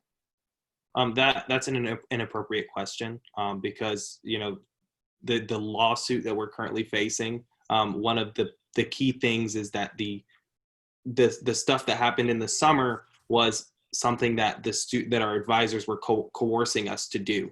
So having the advisors pitch in their idea on the Student Senate and internal matters of what we believe is improper to do. So I do appreciate your question. However, I entertain it.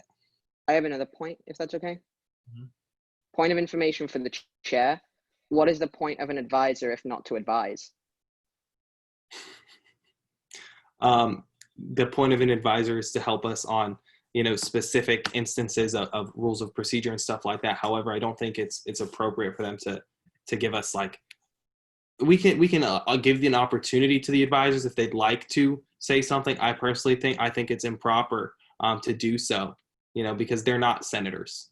They're not. But you just said they would advise us on rules of procedure. England, I'm not trying to get in an argument with you because you're making a point of information. I will give the advisor an opportunity to make a point and answer it if they'd like to, but I personally don't think it's appropriate. Dr. Bowden, if you'd like to say something, that's up to your discretion. Absolutely. I'm happy to weigh in, and my advice would be to seek the counsel of the Chief Justice and the appropriate counsel from that matter, and not from the advisor in this matter. All right, so with that being said, personally, what I think the best course of action is to get a full-on advisory opinion from the Chief Justice. What she said now is to give us an idea of what we can do. However, I am not going to entertain any motions to go back and do whatever it may be. What I will entertain is me reaching out to the Chief Justice and requesting an advisory opinion, and that is how we are moving forward. So with that being said, we are still in resolutions. Senator Medley-Nera, did you have a point, a question? It was a point of personal privilege regarding the previous thing, but I can see that we've moved on, so never mind. But thank you for asking. Of course. Senator Little? Yeah, I move to have the Senate President contact the Chief Justice for an official advisory opinion. I guess you can make it. What? I'll do it. Okay, I thought you were saying we needed a motion for it. Okay. I'm just gonna do it because it's the most appropriate course of action. Senator Mouget. Yes, thank you. Just a point of, I guess, information. If we can't get an official advisory because the seats are not filled, when will that happen? And I guess a follow-up as in, will the positions for the said seat that we're debating on have more applicants, or will that whole application process be on pause until we get the advisory answer? I can answer that question for you. So the Chief Justice is constitutionally given the authority to fill a vacancy temporarily. So she has the authority to fill that vacancy as needed. And with that being said, if the student body president chooses to forward the same candidate again, we cannot stop them from doing so. They can forward the same candidate, whatever it may be, and then they will just go through another vote. If the vote occurs again where they fail, and we figure out based off of the advisory opinion, the courses of action that we may take, that is what we will do. However, as of now, it is inappropriate for us to truly move forward when we ourselves are still confused on exactly what the process should be. Oh yeah, no, I was just asking like logistically wise, like what the timeline was going to look like. It would really just depend on when Chief Justice Ducey would be able to find someone to temporarily serve in that capacity. But I'll reach out to her and I'll give you guys an update in the weekly email update that I attempt to do weekly. Okay, thank you. All right, with that, Senator Gertz. Sorry, I accidentally hit unmute and then swiped left, and apparently that mutes me too. I was just going to say I move to place a resolution on first reading. All right, Senator Harmon, I know he sent it to you. Can you share the screen so we can all see the resolution? I'm not sure if I had received it. But is there a second to his motion to add that resolution on the calendar? Chair Leckie. So seconded. All right, and with that being said, we're just going to take a moment so we can see the resolution so everybody can get a sense of the resolution. Resolution. Wow. Yeah. I would just like to say, I know this resolution will wait a week, and this probably isn't fully in Senate rules, but I've never felt so impacted by the death of a single politician, and I'd like to just take a public moment to say thank you to her for seeing me as a human. Thank you. So with that being said, the resolution is now on the calendar. It has been added, and it will be numbered Resolution 85. And once we get to it, I will send it to the appropriate committee. With that being said, we are now on Resolution 81, which we were on. Yeah, so Senator Adamik, if you'd like to give your 5-minute opening, I will be adjourning this meeting at 11 p.m. But Senator Adamik, you have 5 minutes for your opening on Resolution 81. Thank you, Mr. President. I put up Resolution 81 because I'm sure most everyone on the call is aware, but back in May, we actually lost our Dean of Undergraduate Studies, Karen Laughlin, and I was just impacted by her in my time in the honors program, and I know so many people who were too, and I thought it was a fitting way to honor her and remember her legacy pretty much at Florida State. And with that, I'll yield. Sponsor yields with 4 minutes and 22 seconds on the clock. Are there any senators wishing to speak in pro or non-pro? I apologize. Are there any technical non-debatable questions on Resolution 81? Seeing none, is there any senators wishing to make a motion to go into pro-con debate on Resolution 81? I was about to say we need somebody. Senator Medley Nehra. Yeah, so moved. All right, thank you. Is there a second? Senator Ferguson. Okay, new hand. So seconded. All right, awesome. So with that, are there any objections to going into pro-con debate in regards to Resolution 81? Okay, seeing no objections, we are now in the first round of pro with 3 minutes on the clock. Any senators wishing to speak in pro of Dean Laughlin, the resolution in regard Resolution 81? Yeah, Senator Leckie. Yeah, I really appreciate Senator Adamik for putting this together. Dean Laughlin is a big reason I'm at this school. She basically founded the Presidential Scholars Program. She's very involved in the honors program, and those are two things that really brought me to FSU. So I kind of owe my attendance at this school to some of her efforts. So she impacted a lot of campus life, and I really thank Senator Adamik for putting this together. That I yield. Senator yields with 2 minutes and 36 seconds in the first round of pro. Any other senators wishing to speak in the first round of pro? Seeing none, we're in the first round of con. If no senators would like to speak in the first round of con, I'll be entertaining a motion to pass by acclamation. Senator Gertz. So moved. All right. Is there a second to the motion to pass by acclamation? Senator Medley Nera. So seconded. Are there any objections to the passage of Resolution 81 by acclamation? All right, seeing none, it has passed. Congratulations, sponsor. And thank you for helping us honor, such an important figure on this campus. With that being said, we are now in Resolution 82. It was sponsored by Adams, Ferguson, Adamik, Chabot, Yanam, Gonzalez, Little Mouget, Promozic, Salmon Wang, recognizing the National Suicide Prevention Month, referred to SLAW on 9/16. And I believe it passed in SLAW. But with that being said, the sponsors of this resolution, if you'd like to raise your hand so you guys can be able to present.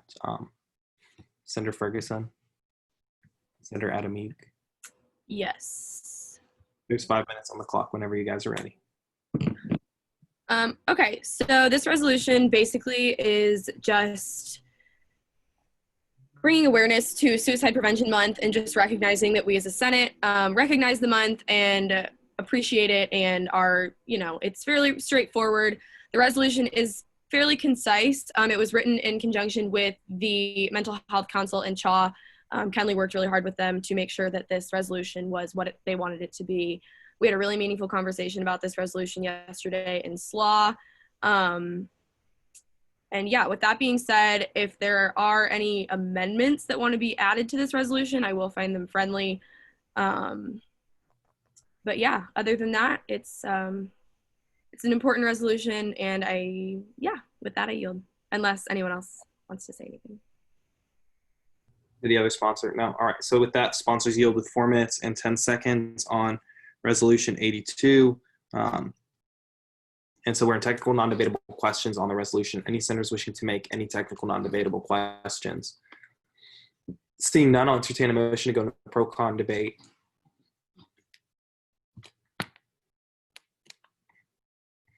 Senator Medley Nera. Yeah, so moved. Second. Senator Rudd. So seconded. All right, with that being said, we are now, unless there's any objections, if there are any objections, senators, to go into pro-con debate? Seeing none, we are now in pro-con debate. We're in the first round of pro with 3 minutes on the clock. Any senators wishing to speak in the first round of pro on Resolution 82? Are you wishing to speak, Senator Gertz? Yeah, I just wanted to say really quick to just remind everyone to use this resource because like in my own family, thankfully, no one has successfully committed suicide, but there have been a few attempts. And I would just like to note that of all the people who've attempted suicide in my life, none of them have been women. They have all been men. And I would just remind everyone that men also have emotions. And I'm not saying that to women. Women know that. But I'm saying that to my cis-het men in the room, because oftentimes the toxic masculinity that we're raised with tells you that it's not okay to feel emotions. And it is. And just make sure that if those emotions are serious, if they are damaging to your mental health, that you get the help you need. And always remember, having mental health issues is nothing to be ashamed of. It's something to seek help for, and something to address upfront. So yeah, please take advantage of all the resources that you have available to you. For the freshmen who are here, if there are any freshmen here, the University Counseling Center is an amazing resource, and there are a variety of amazing resources across Tallahassee, so take advantage of them. Thank you. I yield. Senator yields with 1 minute and 36 seconds on the clock. Senator England, would you like to utilize some of that time that is left in pro? Yes, please. I'm sorry that we're running so late, but I do. This actually hits different for me. Today is Wednesday, and on Monday, out of nowhere, I was informed that a colleague of mine of 1.5 years at FSU International Programs had taken their own life. And I saw this person in the hallways 3 or 4 times a week for 1.5 years. And although I didn't know them personally, it was the closest person I've ever had to me that I've lost that way. And so I really hope that we can pass this by acclamation. And I just wanted to say that this is really, really important. And, you know, like I said, this just strikes a different tone with me this week. So thank you, and I yield. Senator yields with 43 seconds left on the clock. Any other senators wishing to speak in pro? Senator Mouget. Yes, just kind of agreeing with that. This topic means so much to my family and I, and a couple of close friends I grew up with. So it's a really awesome experience to be able to send this resolution to a couple of good friends of mine. So I want to thank the sponsors for allowing me to help out with this. And thank you for just getting it off the ground. Thank you. With that being said, there's 23 seconds left on the clock. Any other senators wishing to speak? Seeing none, we are now in the first round of con. If any senators would like to speak in the first round of con, they may. However, I will be entertaining a motion as well, if not, to pass by acclamation. Senator Jason Randall. I move in full support to pass by acclamation. Thank you. With that, is there a second? Senator Soto. With full support, seconded. All right. Thank you, Senator Soto. Are there any objections to the passage of Resolution 82 by acclamation? All right. Seeing none, it has passed by acclamation. Congratulations, sponsors. And yeah, it is really important, guys, and everybody, please make sure you take care of yourself, because that's truly what comes first. You know, everything else comes second. You are the most important thing. Just point blank, period. Like, I don't even know how to express it even further. But with that being said, these are our next two resolutions are actually pretty important. I'm really excited for us to talk about them.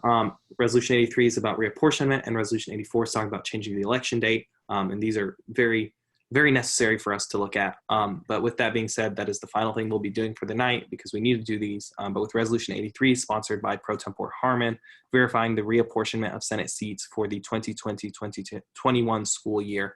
But before I give Harmon the opportunity to make his opening statement, Chair Leckie, you had a point. Real quickly, just point of information. Don't we also need to elect an RTAC chair? Technically, but we can always have the special election next week. It's not, I don't think it's like pressing for us to do it this week. I'm not sure if there's any pending RTAC, travel requests, but if you all feel so passionately about having the RTAC chair resolution, the election tonight, we can. I personally don't think it's time sensitive at this moment, but it will be up to you all as a Senate if you'd like to do it or not. I'm not gonna. Want to make sure there's not a vacancy that we need somebody in. So yeah. We can we can ask our advisors if Deshaun and Dr. B, if either of you know that we have any requests for RTAC that we need to hear next week, just let me know in a message and I'll make sure to have that election. But I don't think it's as pressing as it has been in the past when we were able to do actual travel beyond the state of Florida, and not just virtual registrations. But with that being, is there any other? As of right now, we don't have any, but RTAC requests are not due to noon on Friday, so that may change. Okay. So with that being said, we are in Resolution 83. Senator Pro Tempore Harmon, you have 5 minutes for your opening statement on Resolution 83 when you're ready. Before I start, I'm just going to share the chart with the apportionment so that everybody can see, and then I'll share the resolution itself, just so y'all know what I'm reading off of. Just give me 1 second. You want me to make that apportionment chart while you start? Oh, if you want to share it, that's fine too. Yeah, that's awesome. But if I can begin, I'll begin. All right. So, every fall we have to do apportionment, and we probably should have done this at the beginning of fall, and it should have been done a lot earlier. But with Dr. Costa leaving and a lot of different logistical changes, and student government just being quite a mess for a while right now, it just hasn't been done until now. So our very own Senator Gertz worked on apportionment heavily last year, I think, or last fall semester, I believe. And so what he did was removed the graduate student seats, and they became the college seats as well. So this is the new apportionment. This was not done by me. This was done, as you can see, Deshaun sent it to us.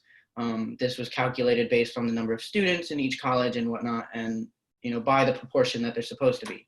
So as you can see, Arts and Sciences gained a seat for spring. All the bolded is where they gained 1 seat. College of Business gained 1 seat in fall. College of Communication and Information gained 1 seat. Criminology 1 seat. College of Education gained a 2nd seat, which actually that's incorrect technically, because College of Education gained the spring seat because they already had the fall seat, but it's still there, so it's fine. College of Engineering gets an extra seat. Human Sciences, extra seat. College of Law finally gets a seat of their own, so we can have a law student in here. It could be helpful now and then. College of Medicine gets another seat. Motion Pictures Art, unfortunately, no. Music, to our current senator, you might have a person that could join you as well. So that'd be awesome. And then Social Sciences gains a seat that they lost last year. Woo, my college. And then Social Work, Senator Martin, you gain 1 seat. Graduate School and Unclassified. Okay, I guess that's for grad student. I guess that's unclassified and grad school. I don't know what that classification is particularly, but it's pretty self-explanatory, I guess. And then undergrad gains 1 seat. And then here's the COGS apportionment as well. And yeah, just to clarify, when there's an extra seat, when it's like a 1-1 fall spring, the extra seat goes to the fall seat. That's why Communication and Information gained 1 seat in the fall rather than in the spring. That's just based on statutes. That's why College of Business gained 1. That's why if you look at the bottom, it says 46 for fall and 34 for spring. Seems like a huge difference, but that's just because of the rules in place. And with that, I yield. Thank you, Pro Tempore Harmon. With that, you yield 2 minutes and 18 seconds to your closing statement. And if you wanted to share the actual resolution, you can do that because I'm not sure. I think it's on the SGA website. I could find it. But with that being said, are there any technical non-debatable questions, senators, for the sponsor of the resolution? Senator Chabelle. Yeah, so this was part of Amendment 2 changing it, but it hasn't passed yet. So I don't know if we need to consider this, but for the sponsor, was the Panama City campus rep taken into account as part of the? That would be a question that would go to either Dr. Bowden or Deshawn if I could direct it towards them as they did this count. I'm simply just doing the resolution that we have to do every year. If they can answer that, I'd like to direct it to them. Deshawn, if you're available to, or Dr. B. Sure, I can jump in right quick. The answer I have for you is I'm not sure, as that was actually worked on prior to Dr. Acosta leaving. Happy to get that answer for you and get back to you. Does that satisfy your point, Senator Chabelle? Yes, thank you. I just want to clarify that there is a constitutional amendment to change it, but I don't know what to do based on that if it's not apportioned for, but yeah, that's just the thing. Okay, so with that, we are still in technical non-debatable questions. Senator Randall, did you have a technical non-debatable question? Are we allowed to ask points? I have another point of information for Dr. Bowden. Well, technically, she asked a question, and so we just referred the question to Dr. Bowden. But if we have an actual point, I would wait till we get to pro-con. So it's a question. I just don't know how to phrase it. So my question is, graduate students and unspecified seats. In my experience, everybody has to apply their specific program, and that's the way, you know, all my friends who applied are there other people that don't have to apply to a specific program, and that's why those 2 seats are there. It was my understanding that the reapportionment would get rid of any of those seats, but how does that work? Dr. Bowden, if you would like to respond, the question was in regards to the in regards to the 2 unclassified seats / graduate study seats, because under the assumption that graduate seats were supposed to be entirely removed. So I don't know that I can fully answer that question. Again, that was worked on right before Dr. Acosta left, but I can certainly seek clarification for that and get back to you. Senator England. Just a quick question. Which or when would this take effect? Would it affect the upcoming fall election, or would it be spring and then? It'll take effect in this fall election because the apportionment happened in this spring. or last fall. I forget exactly when he did it, but he did it in time for it to affect this election. Senator Lecky, did you have a question on the technical non-debatable? I actually, if possible, would like to raise a point of clarification for a previous point of confusion. I believe the grad seat is for grad students who aren't in a specific division. They're just taking classes, right? And Brendan wrote the bill, so he can probably answer that. But that's my understanding of what that is. Brendan, if you'd like to. Yeah, sorry. This is like, okay, so basic game plan of what happened is there are no more graduate studies seats. So like if you're an econ major, you're in the social sciences college now. If you are a graduate music major, you're in that college. These seats right here, if you remember, we used to have special students seats. That was a 1 seat, and that was basically for everyone who was technically no longer undergraduate, but was not in a college. This is a very small group of people. This is now added all the people who are pursuing graduate education, but are not in a degree program. So maybe the people who do like 1 or 2 classes, but aren't actually going for a degree, they're in this special division. So this one really only exists because in the Constitution, it says everybody has to have a senator. These seats, unfortunately, will never be filled. Like these are just dead seats due to the fact that we have a Constitution that guarantees everyone representation, even people who like never interact with the campus ever and are just taking a class or 2. So it's just a unfortunate mathematical effect of you know, the way our Constitution's written. So it's just random people who are not pursuing a specific degree program. All right, thank you for that. I'll entertain a motion to go into pro-con debate if there are no further technical non-debatable questions.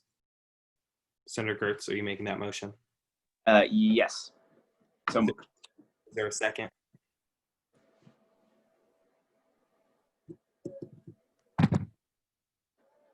Senator England. Second. All right, with that being said, are there any objections to go into pro-con debate? Seeing none, we are now in, well, is there any? No. Seeing none, we are now in pro-con debate on Resolution 8083. Yeah, we're in the first round of pro with 3 minutes on the clock. Any senators wishing to speak in this round of pro? Senator Rigodell, did you have a point or would you like to speak? I had a question, actually. I saw that the Jim Moran was still considered a school and not a college on the whatever was put on the screen. And I had a question as to why there wasn't a seat available for the spring. So I would, you're talking about, Yeah, I just want to make sure it gets recognized as a college because Jim Moran is now a full college. yeah, there's still a college. You know, it may say school here, but that doesn't take away from the title of the college itself. It's just I guess a miswording in a sense. So will affect the standing of the College of Entrepreneurship. But with that being said, the reason they wouldn't have a spring seat is because there's not enough students for them to qualify for a spring seat mathematically. So basically, it depends on the whole apportionment thing depends on how many students are within every college or school in a sense. And basically, because the Jim Moran College of Entrepreneurship does not have enough students to basically get them 2 seats, because hospitality doesn't, social work just got their 2nd seat, medicine just got their 2nd seat, music just got their 2nd seat. So it's just a mathematical equation in regards to the population of the actual college or school. All right, are there any further, is there anyone wishing to speak in the first round of pro? We have 3 minutes on the clock. If not, we will move into, seeing none, we're in the first round of con. If there's any senators wishing to speak in the first round of con. If not, I will accept the motion to call a question on this resolution. Senator Gertz. Yes, so moved. All right, with that being said, is there any senators wishing to second that motion? Senator England. So seconded. Are there any objections to calling the question on Resolution 83? Seeing none, Pro Temp Harmon, you have, it was 2 minutes and 18 seconds. Yep, you have 2 minutes and 18 seconds to your closing remarks whenever you're ready. All right, so I hope this is this pushes us one step closer to having an election this fall, whenever, wherever we have it. But you know, this is just one step of many. So hope you all pass this. Thank you. All right, with that being said, senators, you are all now in line to vote. Yes for yes, no for no, and go faster for abstention. So yeah, please vote accordingly.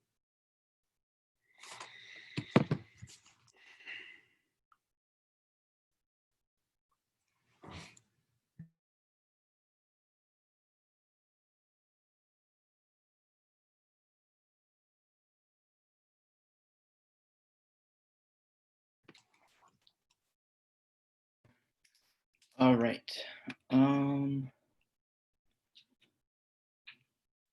Vote reads 24. Wait, before I do that, let me make sure everybody's voted. Senator Adam Meek, please vote. Yeah, just Senator Adam Meek if you haven't voted yet. You voted where? All right. Vote reads 25 yes, 0 no, 0 abstention. My resolution passes. Congratulations to me, I guess. So with that being said, apportionment has kind of gotten our stamp of approval. Fantastic. We are now moving forward to our final piece of business for the night, which is sponsored by Pro Tempore Harmon and myself, which is Resolution 84. Changing the election date from October 7th, 2020 to October 28th, 2020. So for this resolution, I will be relinquishing the chairship to Senator Leckie, the chair of the Judiciary Committee, based off of, you know, the leadership roles and how the line of succession is set up in our rules of procedure, because I am a sponsor on this resolution, and I don't think it's appropriate for me to preside because I want to make, you know, an opening statement. But with that, I relinquish my chair to Chair Leckie. Can I get made a co-host so I can like unmute people as well? Yeah, I think we can make sure.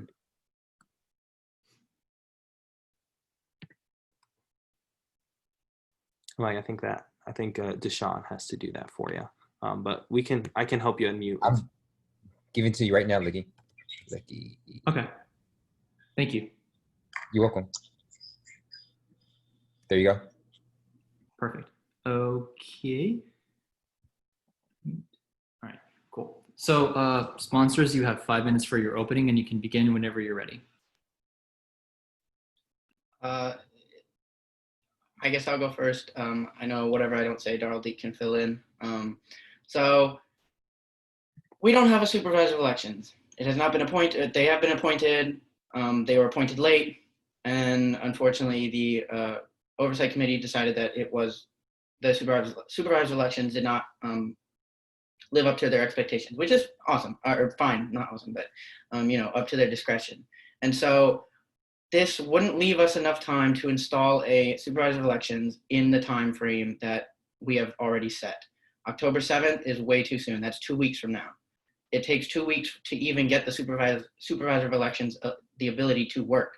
Like, there is a fill in, Darrell Deek, there is like a hiring freeze that Deshaun explained to us from COVID and stuff like that. So it has been an issue just hiring people as well.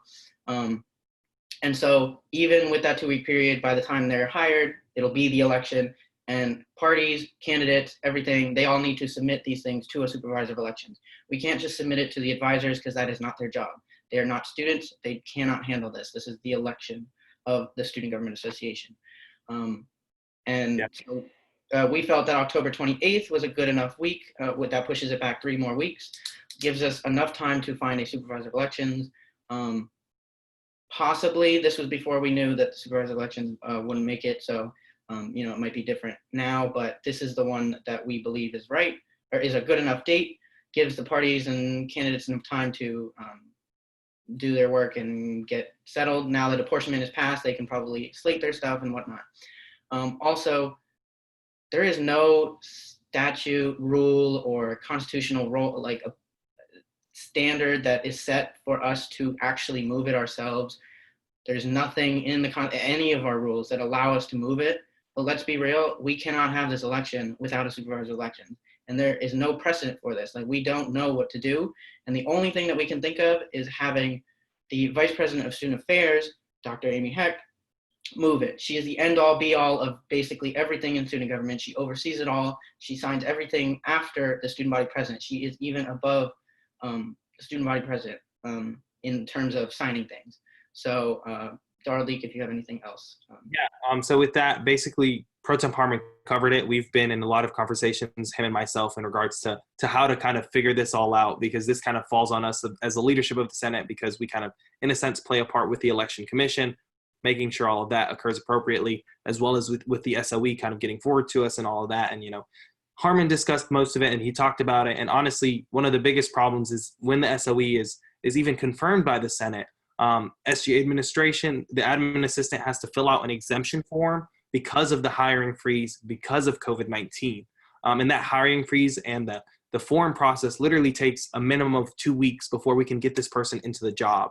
And that goes for all students, staff, and faculty. So anybody who's going for a job, it's a minimum of 2 weeks before you can actually get hired. And so because of that, the SOE, whenever we fill them, they're still going to be on pause for 2 weeks before they start being able to have their office hours, before they're able to actually work their 20 hours a week and do what they have to do, that they're obligated to do statutorily in regards to having all the paperwork filled out. And even beyond that, if the election was to happen in 2 weeks, the website where it says election, if you click it, it'll have the countdown, but that's it. There's nothing else. There's no forms. There's no way for parties to really say these are the candidates that we're putting forward for this position and that position. And so honestly, we are not ready for an election because of COVID-19, because of the executive branch not really forwarding us a candidate in time, and just all of these layers and factors playing in onto each other kind of just made the problem exasperated to where 7 weeks into a semester is not a good enough time, and it's too early for us to have it just because of all these things that have set us behind time-wise. And so because of that, we are urging you all as the Senate to come behind us and support us in regards to asking the Vice President of Student Affairs, Dr. Amy Heck, to push the election date back, because at least Pro Tem Harmon, myself, we kind of feel like it's just irresponsible for us to even try and have an election this soon, just because of all of the things we mentioned. But with that, I look forward to hearing any questions you guys would like to have for us and anything that we can help clarify. And so we yield. All right, thank you very much. Sponsors yield with 23 seconds to their closing. Are there any technical, non-debatable questions? Please raise your hands. Senator England.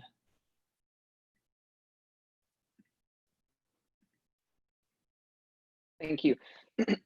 Just quick question for the sponsors. On the understanding that the candidate or the proposed forwarded candidate for supervisor elections has failed, do you still have confidence that this is an acceptable date, or would you be open to the Senate perhaps reconsidering? So in regards to that specifically, one of the biggest reasons we kept it at the 28th was because if we push it back even one more week, it would become literally the day after the presidential election for the United States of America, which is already going to be a time that's already just full of conflict and full of great debates and polarization, but that's a whole nother issue. But when it comes to this election, really all this resolution is doing is urging the Vice President of Student Affairs to move it. So, even though we say that October 28th is a good date, if the Vice President of Student Affairs believes that date is not appropriate or believes we need to push it back further, that is in her hands. That is up to her discretion. So this is just a way for us to just put the suggestion out there and hopefully get a response that'll help us move it, because we got to. All right, are there any other technical, non-debatable questions? If not, is there a motion to enter pro-con debate? All right, Senator England. So moved. All right, is there a second? Senator Mouget. So seconded. Are there any objections? Seeing none, we are now in the first round of pro. Senator Gertz. Thank you. I would like to first say just a quick statement, which is that the Oversight Committee of the Senate did not create this problem. This is a problem that exists due to a a slip of the mind of the executive branch, but it's a problem that has existed for many years, which is the executive branch does not tend to put forward a supervisor of elections in the springtime, which has been attempted to be resolved by senators in the past, but that the executive branch has failed repeatedly. So this is a lingering problem. So if anyone wants to work on fixing this, please help. I'll definitely look forward to working on that. But I would just say that in my capacity as a senator, as well as my capacity of as a chair of one of the major parties on campus, I would just say that this needs to happen. We are currently already past the deadline to be able to declare candidates for parties and to be able to declare that parties exist. So if the election takes place, there will be no candidates, there will be no parties, there will be an empty election. So it has to get moved. And if it does not get moved, then I would like to welcome all of the fall senators into their surprise second term. So please do support this. All right, Senator Gertz yields with 1 minute and 35 seconds in the first round of pro. Are there any other speakers in the first round of pro? Going once, going twice. All right, we are now in the first round of con. Is there anybody wishing to speak in the first round of con or make a motion? Senator Gertz? I move to pass by unanimous consent. Is there a second to that motion? Senator Little? I second. Are there any objections? Seeing none, the resolution passes by unanimous consent. And I yield the chair back to President Darrell-Dink. Oh, awesome. So And also, if I could get unmade a co-host, that would be great. no worries. So thank you. With that, we are done with our business. We are in unfinished business. There is currently no unfinished business. Statements of dissent. Are there any senators wishing to place a statement of dissent on the calendar? All right, seeing none, we are in new business, which has RTAC chair elections. It is past 11 p.m., which is when I wanted to end. However, if the Senate would like to make a motion to open the floor for nominations for an RTAC chair, I will not stop you all, but you know, it's up to you all. Senator England. Well, I wanted to place a statement of dissent, but I think you skipped. Yeah, we can go back. So you want you want to place it? Yeah. Okay. Do you have a specific bill resolution? Whenever we failed to move back into judiciary. Okay, so you want to make a statement of dissent on the motion to go the motion failing, the failing motion to go into judiciary as a whole. Please make sure to send your statement of dissent to our advisor, Deshaun Scott, by 12, like by noon on Friday. And if you don't do it, then your statement of dissent will not be included. But with that being said, we are in new business, RTAC chair elections. If any senators want to make a motion to open the floor for RTAC chair nominations, that is up to your all's discretion. But if you guys choose not to make that motion, that is also up to your all discretion as well. Senator Elam. I move to open the floor for nominations. All right. Is there a second? Senator Soto. So seconded. All right. Are there any objections to the floor being opened for nominations? All right. Seeing none. So seeing none, we are now in line for senators to make nominations. So with that being said, Senator Adams, do you have a name in regards to someone you intend to nominate? I move to nominate Senator Gertz. Is there a second? Senator Mouget. Hey, I just had a point of information. Do we know if any senators who are currently suspended are wanting to have this position? I had heard of one or two people, but it's at this point we're here, so it's up to the discretion of the Senate in regards to if you want to vote yes on this. Well, if we don't have any, They'll be allowed to be nominated. we can't nominate people who are suspended because they lose their right as senators, and so that's why I personally wanted to hold off, just because I felt like we should have it, for the opportunity for everyone else. But I have a point. Is since no one objected, is there any way to like hold this?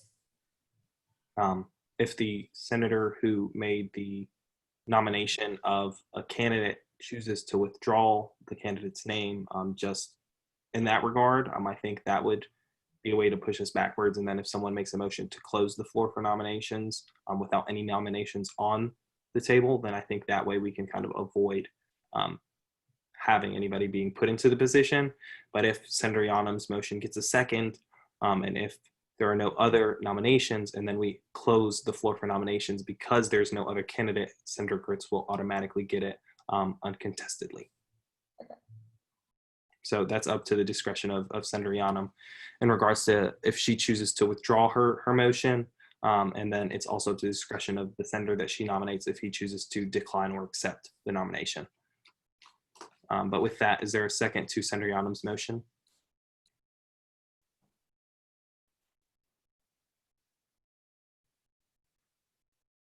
Senator Lecky. I just have a point of information. What is the plan if we get an RTAC consent resolution for this week and we don't have a chair? Like, what's the plan? I would assume that we could hold it till the next week, but Harmon, if you have something else you'd like to add. So when I was elected pro tempore, I was still technically the PAC chair, and I assumed, right away we were going to elect a new PAC chair right that minute. But what Dr. Acosta did was had the current Senate president appoint a PAC liaison. In that case, it was me, just because I knew about it and whatever. So in that event, PAC liaison, I did it for a week, and then we elected KP as our next PAC chair. So if you want to follow that, up to y'all, but I'm just explaining a past situation. So Senator Mouget. Hi, I just had a couple of students reach out to me that I don't believe that any objections were asked when moving into the vote for our RTAC elections. Okay, we can, I thought I had, because we're still waiting on a second, so. Okay. Waiting on a second in regards to the motion of Senator Yanam who she nominated Senator Gertz for the RTAC chair position. So if nobody seconds her motion, then the nomination fails.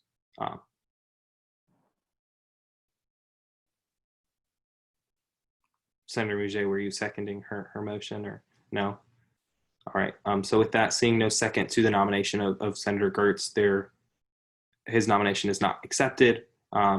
So with that being said, is there a motion to close the floor for nomination? Senator England? Move to close the floor for nominations. Thank you. Senator Gonzalez? So seconded. All right, so with that being said, the floor for nominations have been closed. Senator Gertz, would you mind being the RTAC liaison for a week, just to allow, if there is a senator, who, like if there's a resolution that needs to be taken care of in regards to a consent resolution, that you would kind of handle that in regards to the 1 week period. And then on next Wednesday, all candidates who would like to kind of be considered for the position can. I would be happy to do so. All right, so with that being said, Brendan Gertz, Senator Gertz will be our PAC liaison RTAC liaison for the time being. And with that being said, are there any senators wishing to make a closing announcement?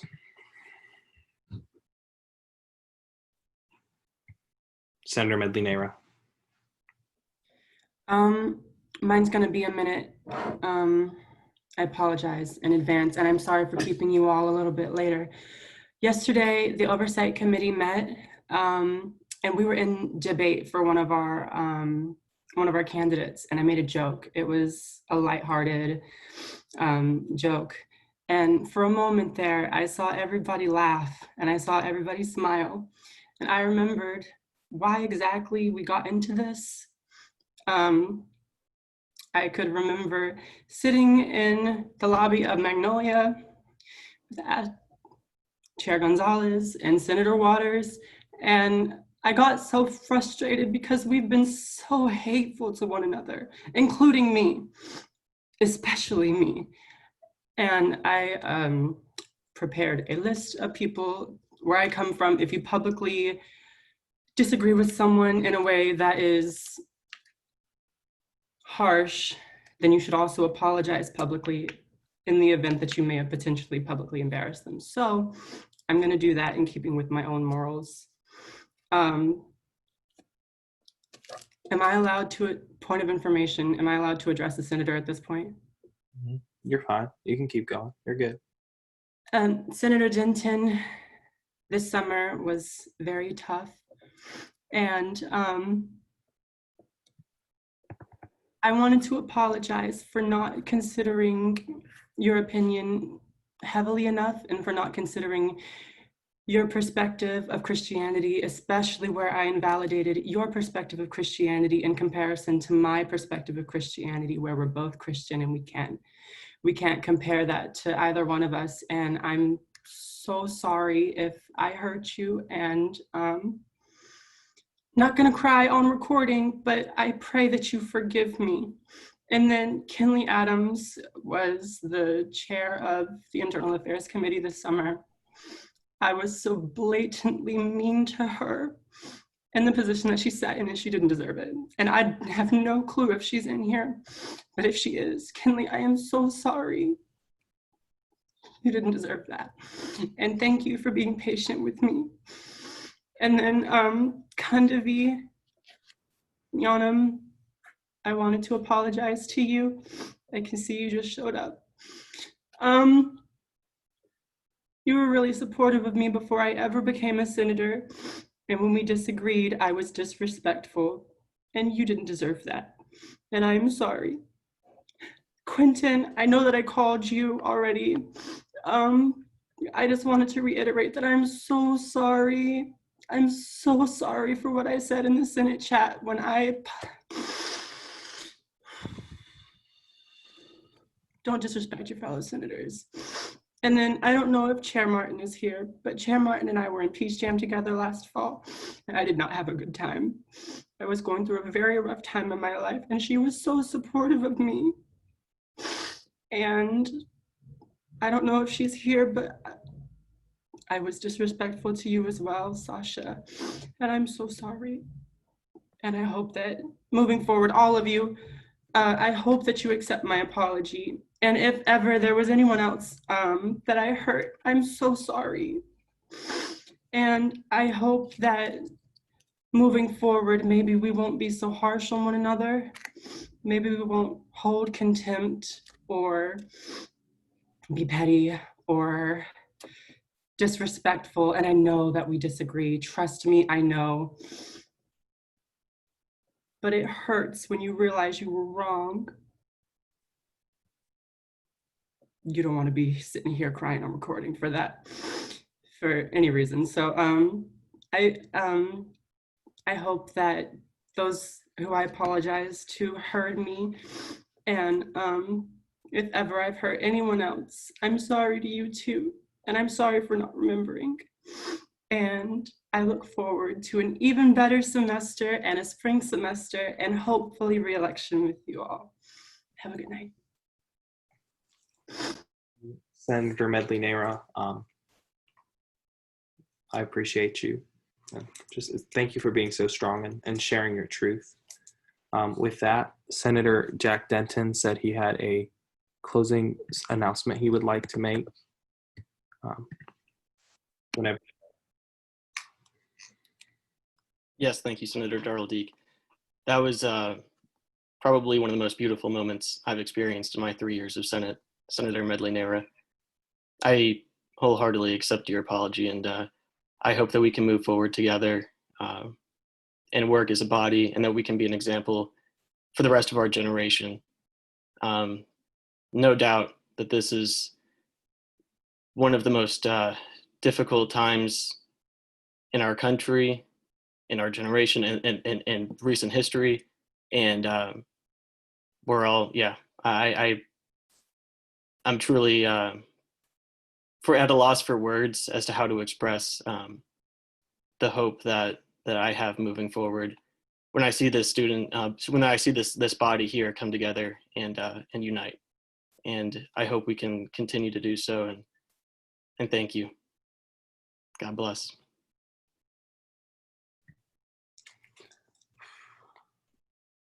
Oh my God. I'm not an emotional person, guys. Like I am sometimes, but like I don't cry. And like my eyes are kind of watering, so I'm sorry. Just please excuse me. But do any other senators have any closing statements they would like to make before?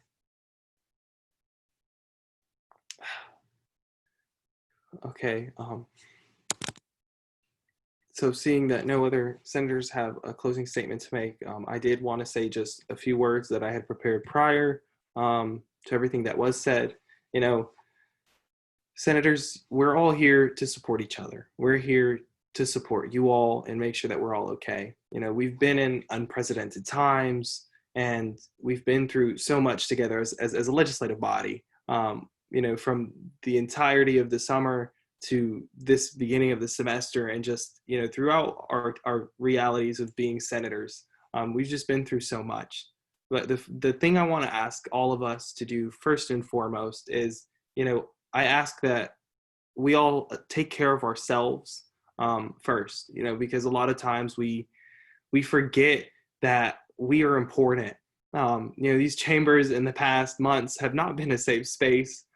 They haven't been a safe space for myself. It's been a very toxic environment for me as a person. Like I haven't felt heard a lot of the times, you know, and I love every single one of you guys. And as a body, you know, it's been my honor to serve as your president. But even beyond that, like this space has put us all in mentally distressing situations. And I just want us all to recognize that. And if any of you feel like you need to take time, if you feel like you need support, if you feel like you need anything, just remember that I'm here for you. The rest of Senate leadership is here for you. Your advisors, we're here for you. And that, you know, there's university systems in place to support each and every one of us, you know, whether it's the counseling center, this counseling center, the Victims Advocate Program, case management. So please don't hesitate to reach out to the resources that we have available to make sure that you're okay, you know, because I know I've taken advantage of the counseling center because I haven't been okay, but I'm getting there. You know, all of us are on our journeys and on our paths to resilience and strength and being the best people that we can be. So I really do hope that you take this moment to inspire yourselves and feel motivated to do the work for the student body, because I don't know, I'm feeling pretty emotional at this point. And I don't like being emotional in public. Like, I come from a family that this is not acceptable in any way, shape, or form. But the reality is I'm here, I'm being myself. And like, I hope you guys see that. I hope you all see that I'm here to support you all. And at the end of the day, if you need anything from me, from the pro temp, from our advisors, we are here as your support system within the Student Senate. And if you don't want to come to us, you don't have to. We have other systems in place. So I'm just going to leave it at a nice lighthearted tone. I don't want to talk about anything else personally, but Pro Temp Harmon, if you have anything you'd like to say, you may go ahead. So I definitely can't top that, but I think that was wonderful. Everybody's words, quite frankly. I think this is what I kind of miss about Senate sometimes, is the personal aspect of it. Because remember, we are people, we are humans, we are students. And, you know, although we're on screens, sometimes we forget that. And so, like, you really have us crying at 11:30 p.m. on Wednesday. But in regard, this is for the new senators as well. Hopefully this was a great first meeting for you. I know I promised you a meeting this week. Things got hectic, so I have office hours for about 3.5 hours tomorrow. If you guys would like to stop in anytime, I'd like to meet with you and teach you about Senate and stuff. But other than that, I think a lot of senators have shown what it's truly like to be a leader, even if that means owning up to things that you wouldn't usually do, you know?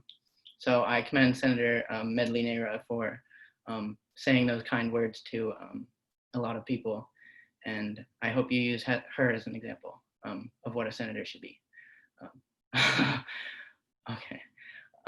She's shaking her head, so maybe not that, but hopefully you guys have a great night. Ahmad, hopefully you get that paper done as soon as possible. But other than that, good night. Yeah. I appreciate you, Pro Temp. Yeah, my paper is going in late. It's fine. We'll deal with it. But with that being said, Parliamentarian Alvarez, do you have any words you'd like to share with us?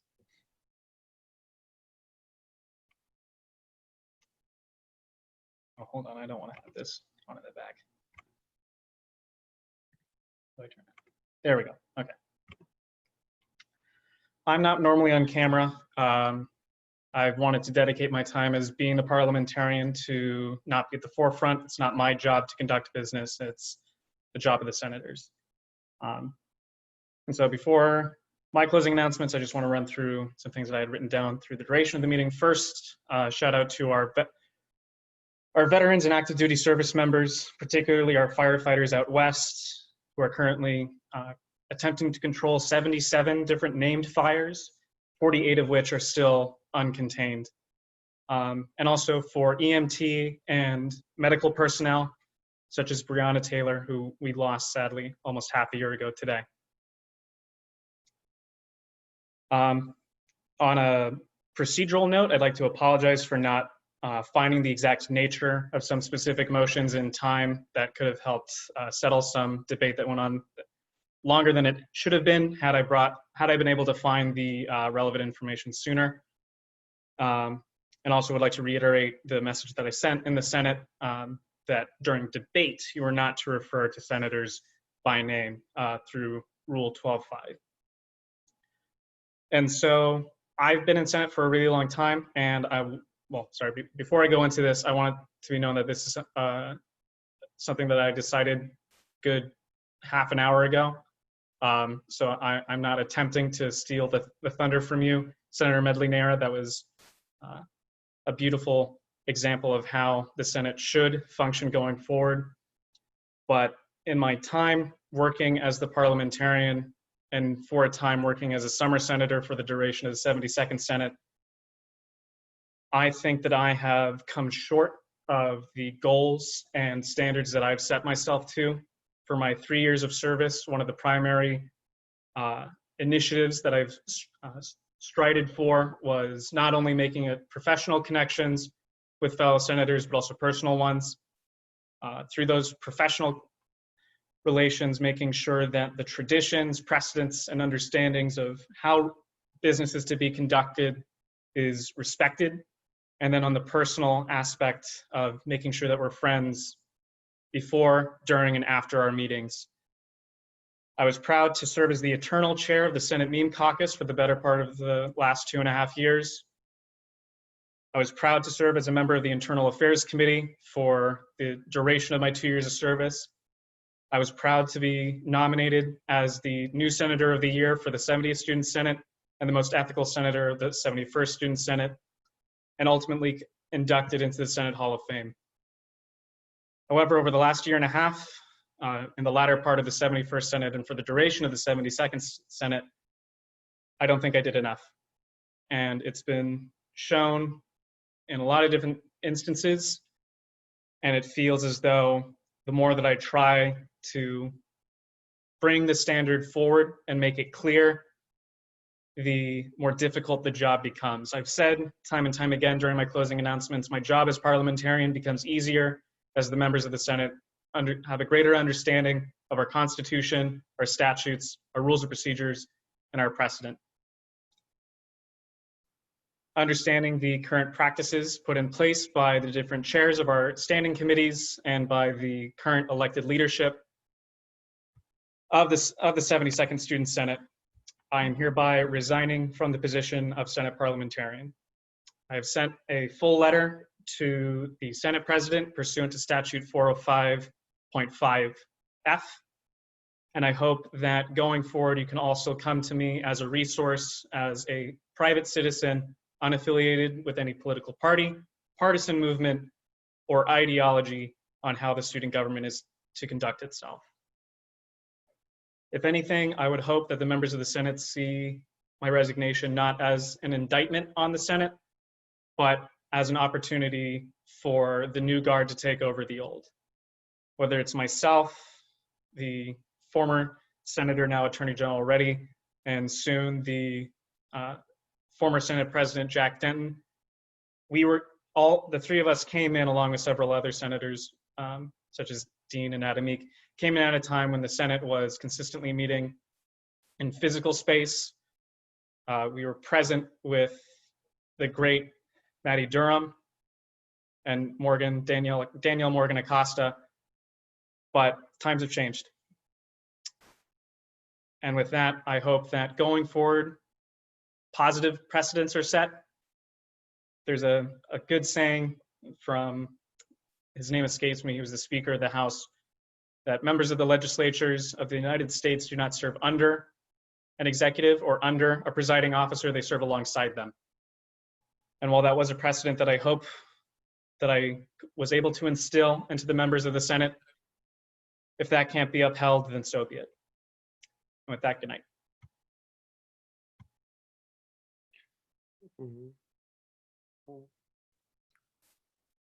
I'm gonna miss you, Jake. That was down.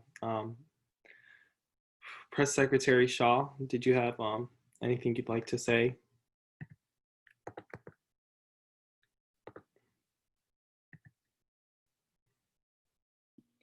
Yeah, good night, everyone. I first just want to say that I've only been here in the Senate for like a couple weeks, but y'all are truly amazing and y'all do some truly amazing work. I just want to cover 3 quick things. I know this has been a very long and eventful and emotional meeting, so I'll try to make it really fast. I just want to ask you all to engage with our social media post on Instagram. So this includes liking our posts, sharing our post on your stories, and leaving comments. Doing this will not only increase our views, but it also encourages more students to engage as well. I'm going to start highlighting some of the amazing bills that you guys have passed here. So I'm going to be reaching out to some of the sponsors of these bills, and just be on the lookout for that. And lastly, I created a Google request form that you all can fill out if you want to have a graphic created or something posted on Instagram. I will be sending the link out for that on Friday. Thank you guys again, and have a good night.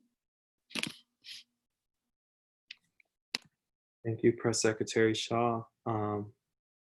Is our clerk on the call, Clerk Roy? Tyler, did you have anything you'd like to say? Yeah, I just wanted to quickly say thank you all for your time and your work tonight.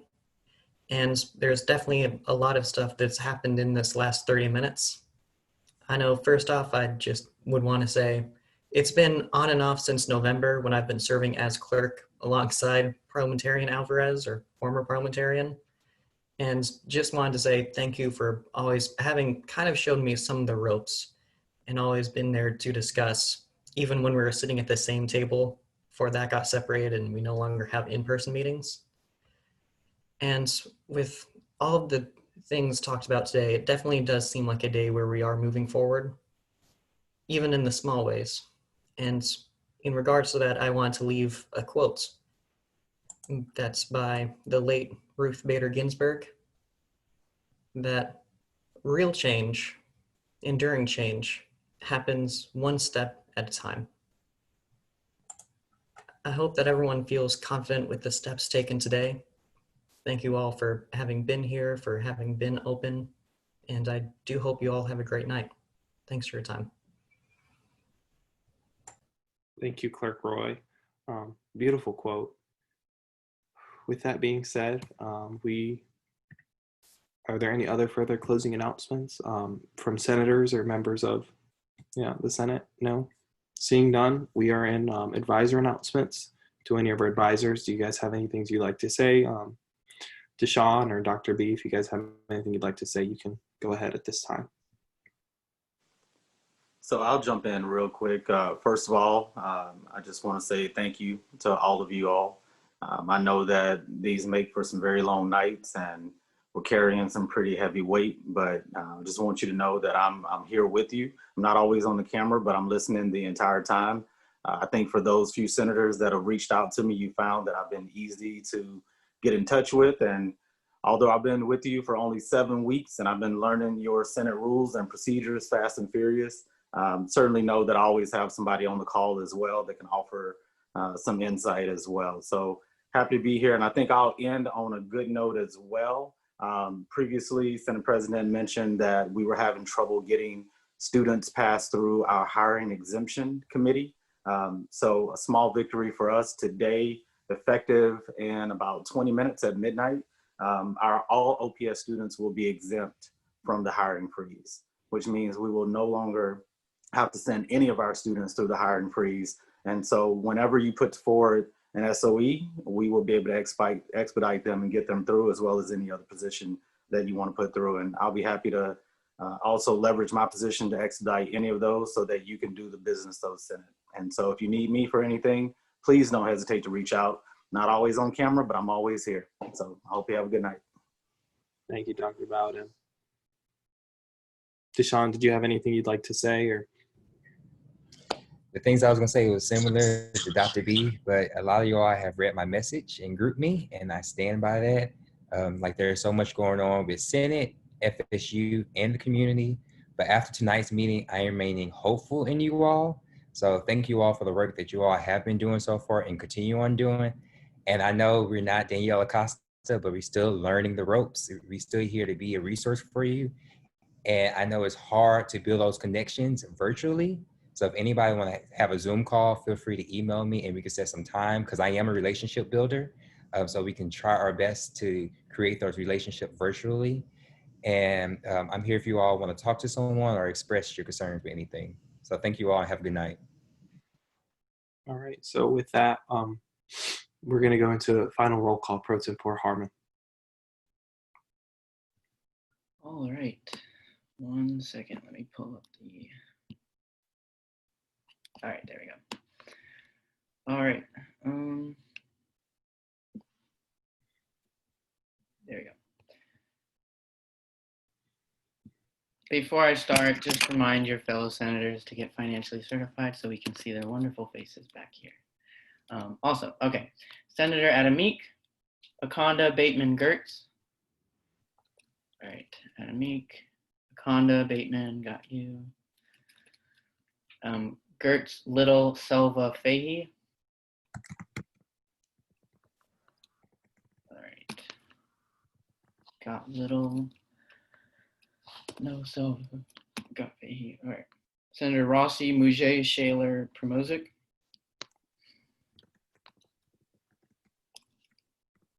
Rossi Mujay Shaler. I think he left early. Promozic, got you. Senator England, Wang, Yanam, Rigadel. Okay. Yanam, got you. Rigadel. Oh, yeah, I got your here. There we go. Senator Soto, Lecky, Sam, or sorry, Gonzalez A. Or A. Gonzalez. Awesome. I got you three. Senator Denton, Martin, Pendleton.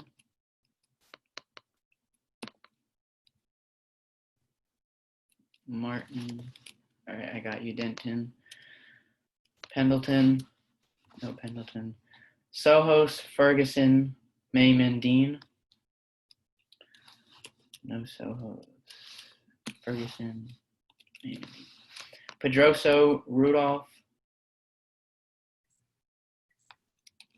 Medley Nera.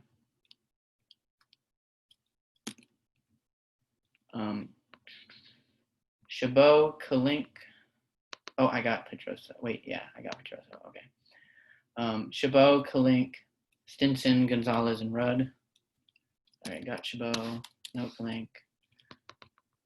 No Stinson. Oh, R. Gonzalez.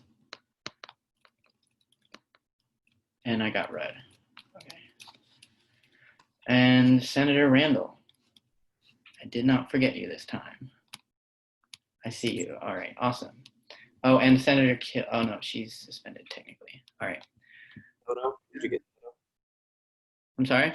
Soto? Senator Soto. Yeah, I got Soto earlier. We are good. If I missed anybody, just text me. It's all good. All right, so with that, senators, I want to say definitely took me on a roller coaster tonight, but Thank you all for never giving me a dull Wednesday night. Honestly, this will be an experience I probably will never forget. You know, the Student Senate will be something that'll be forever with me. But with that, is there a motion to adjourn tonight's meeting? Senator Pedro. So moved. All right, with that, we are adjourned. Have an amazing night, everybody. See you next week.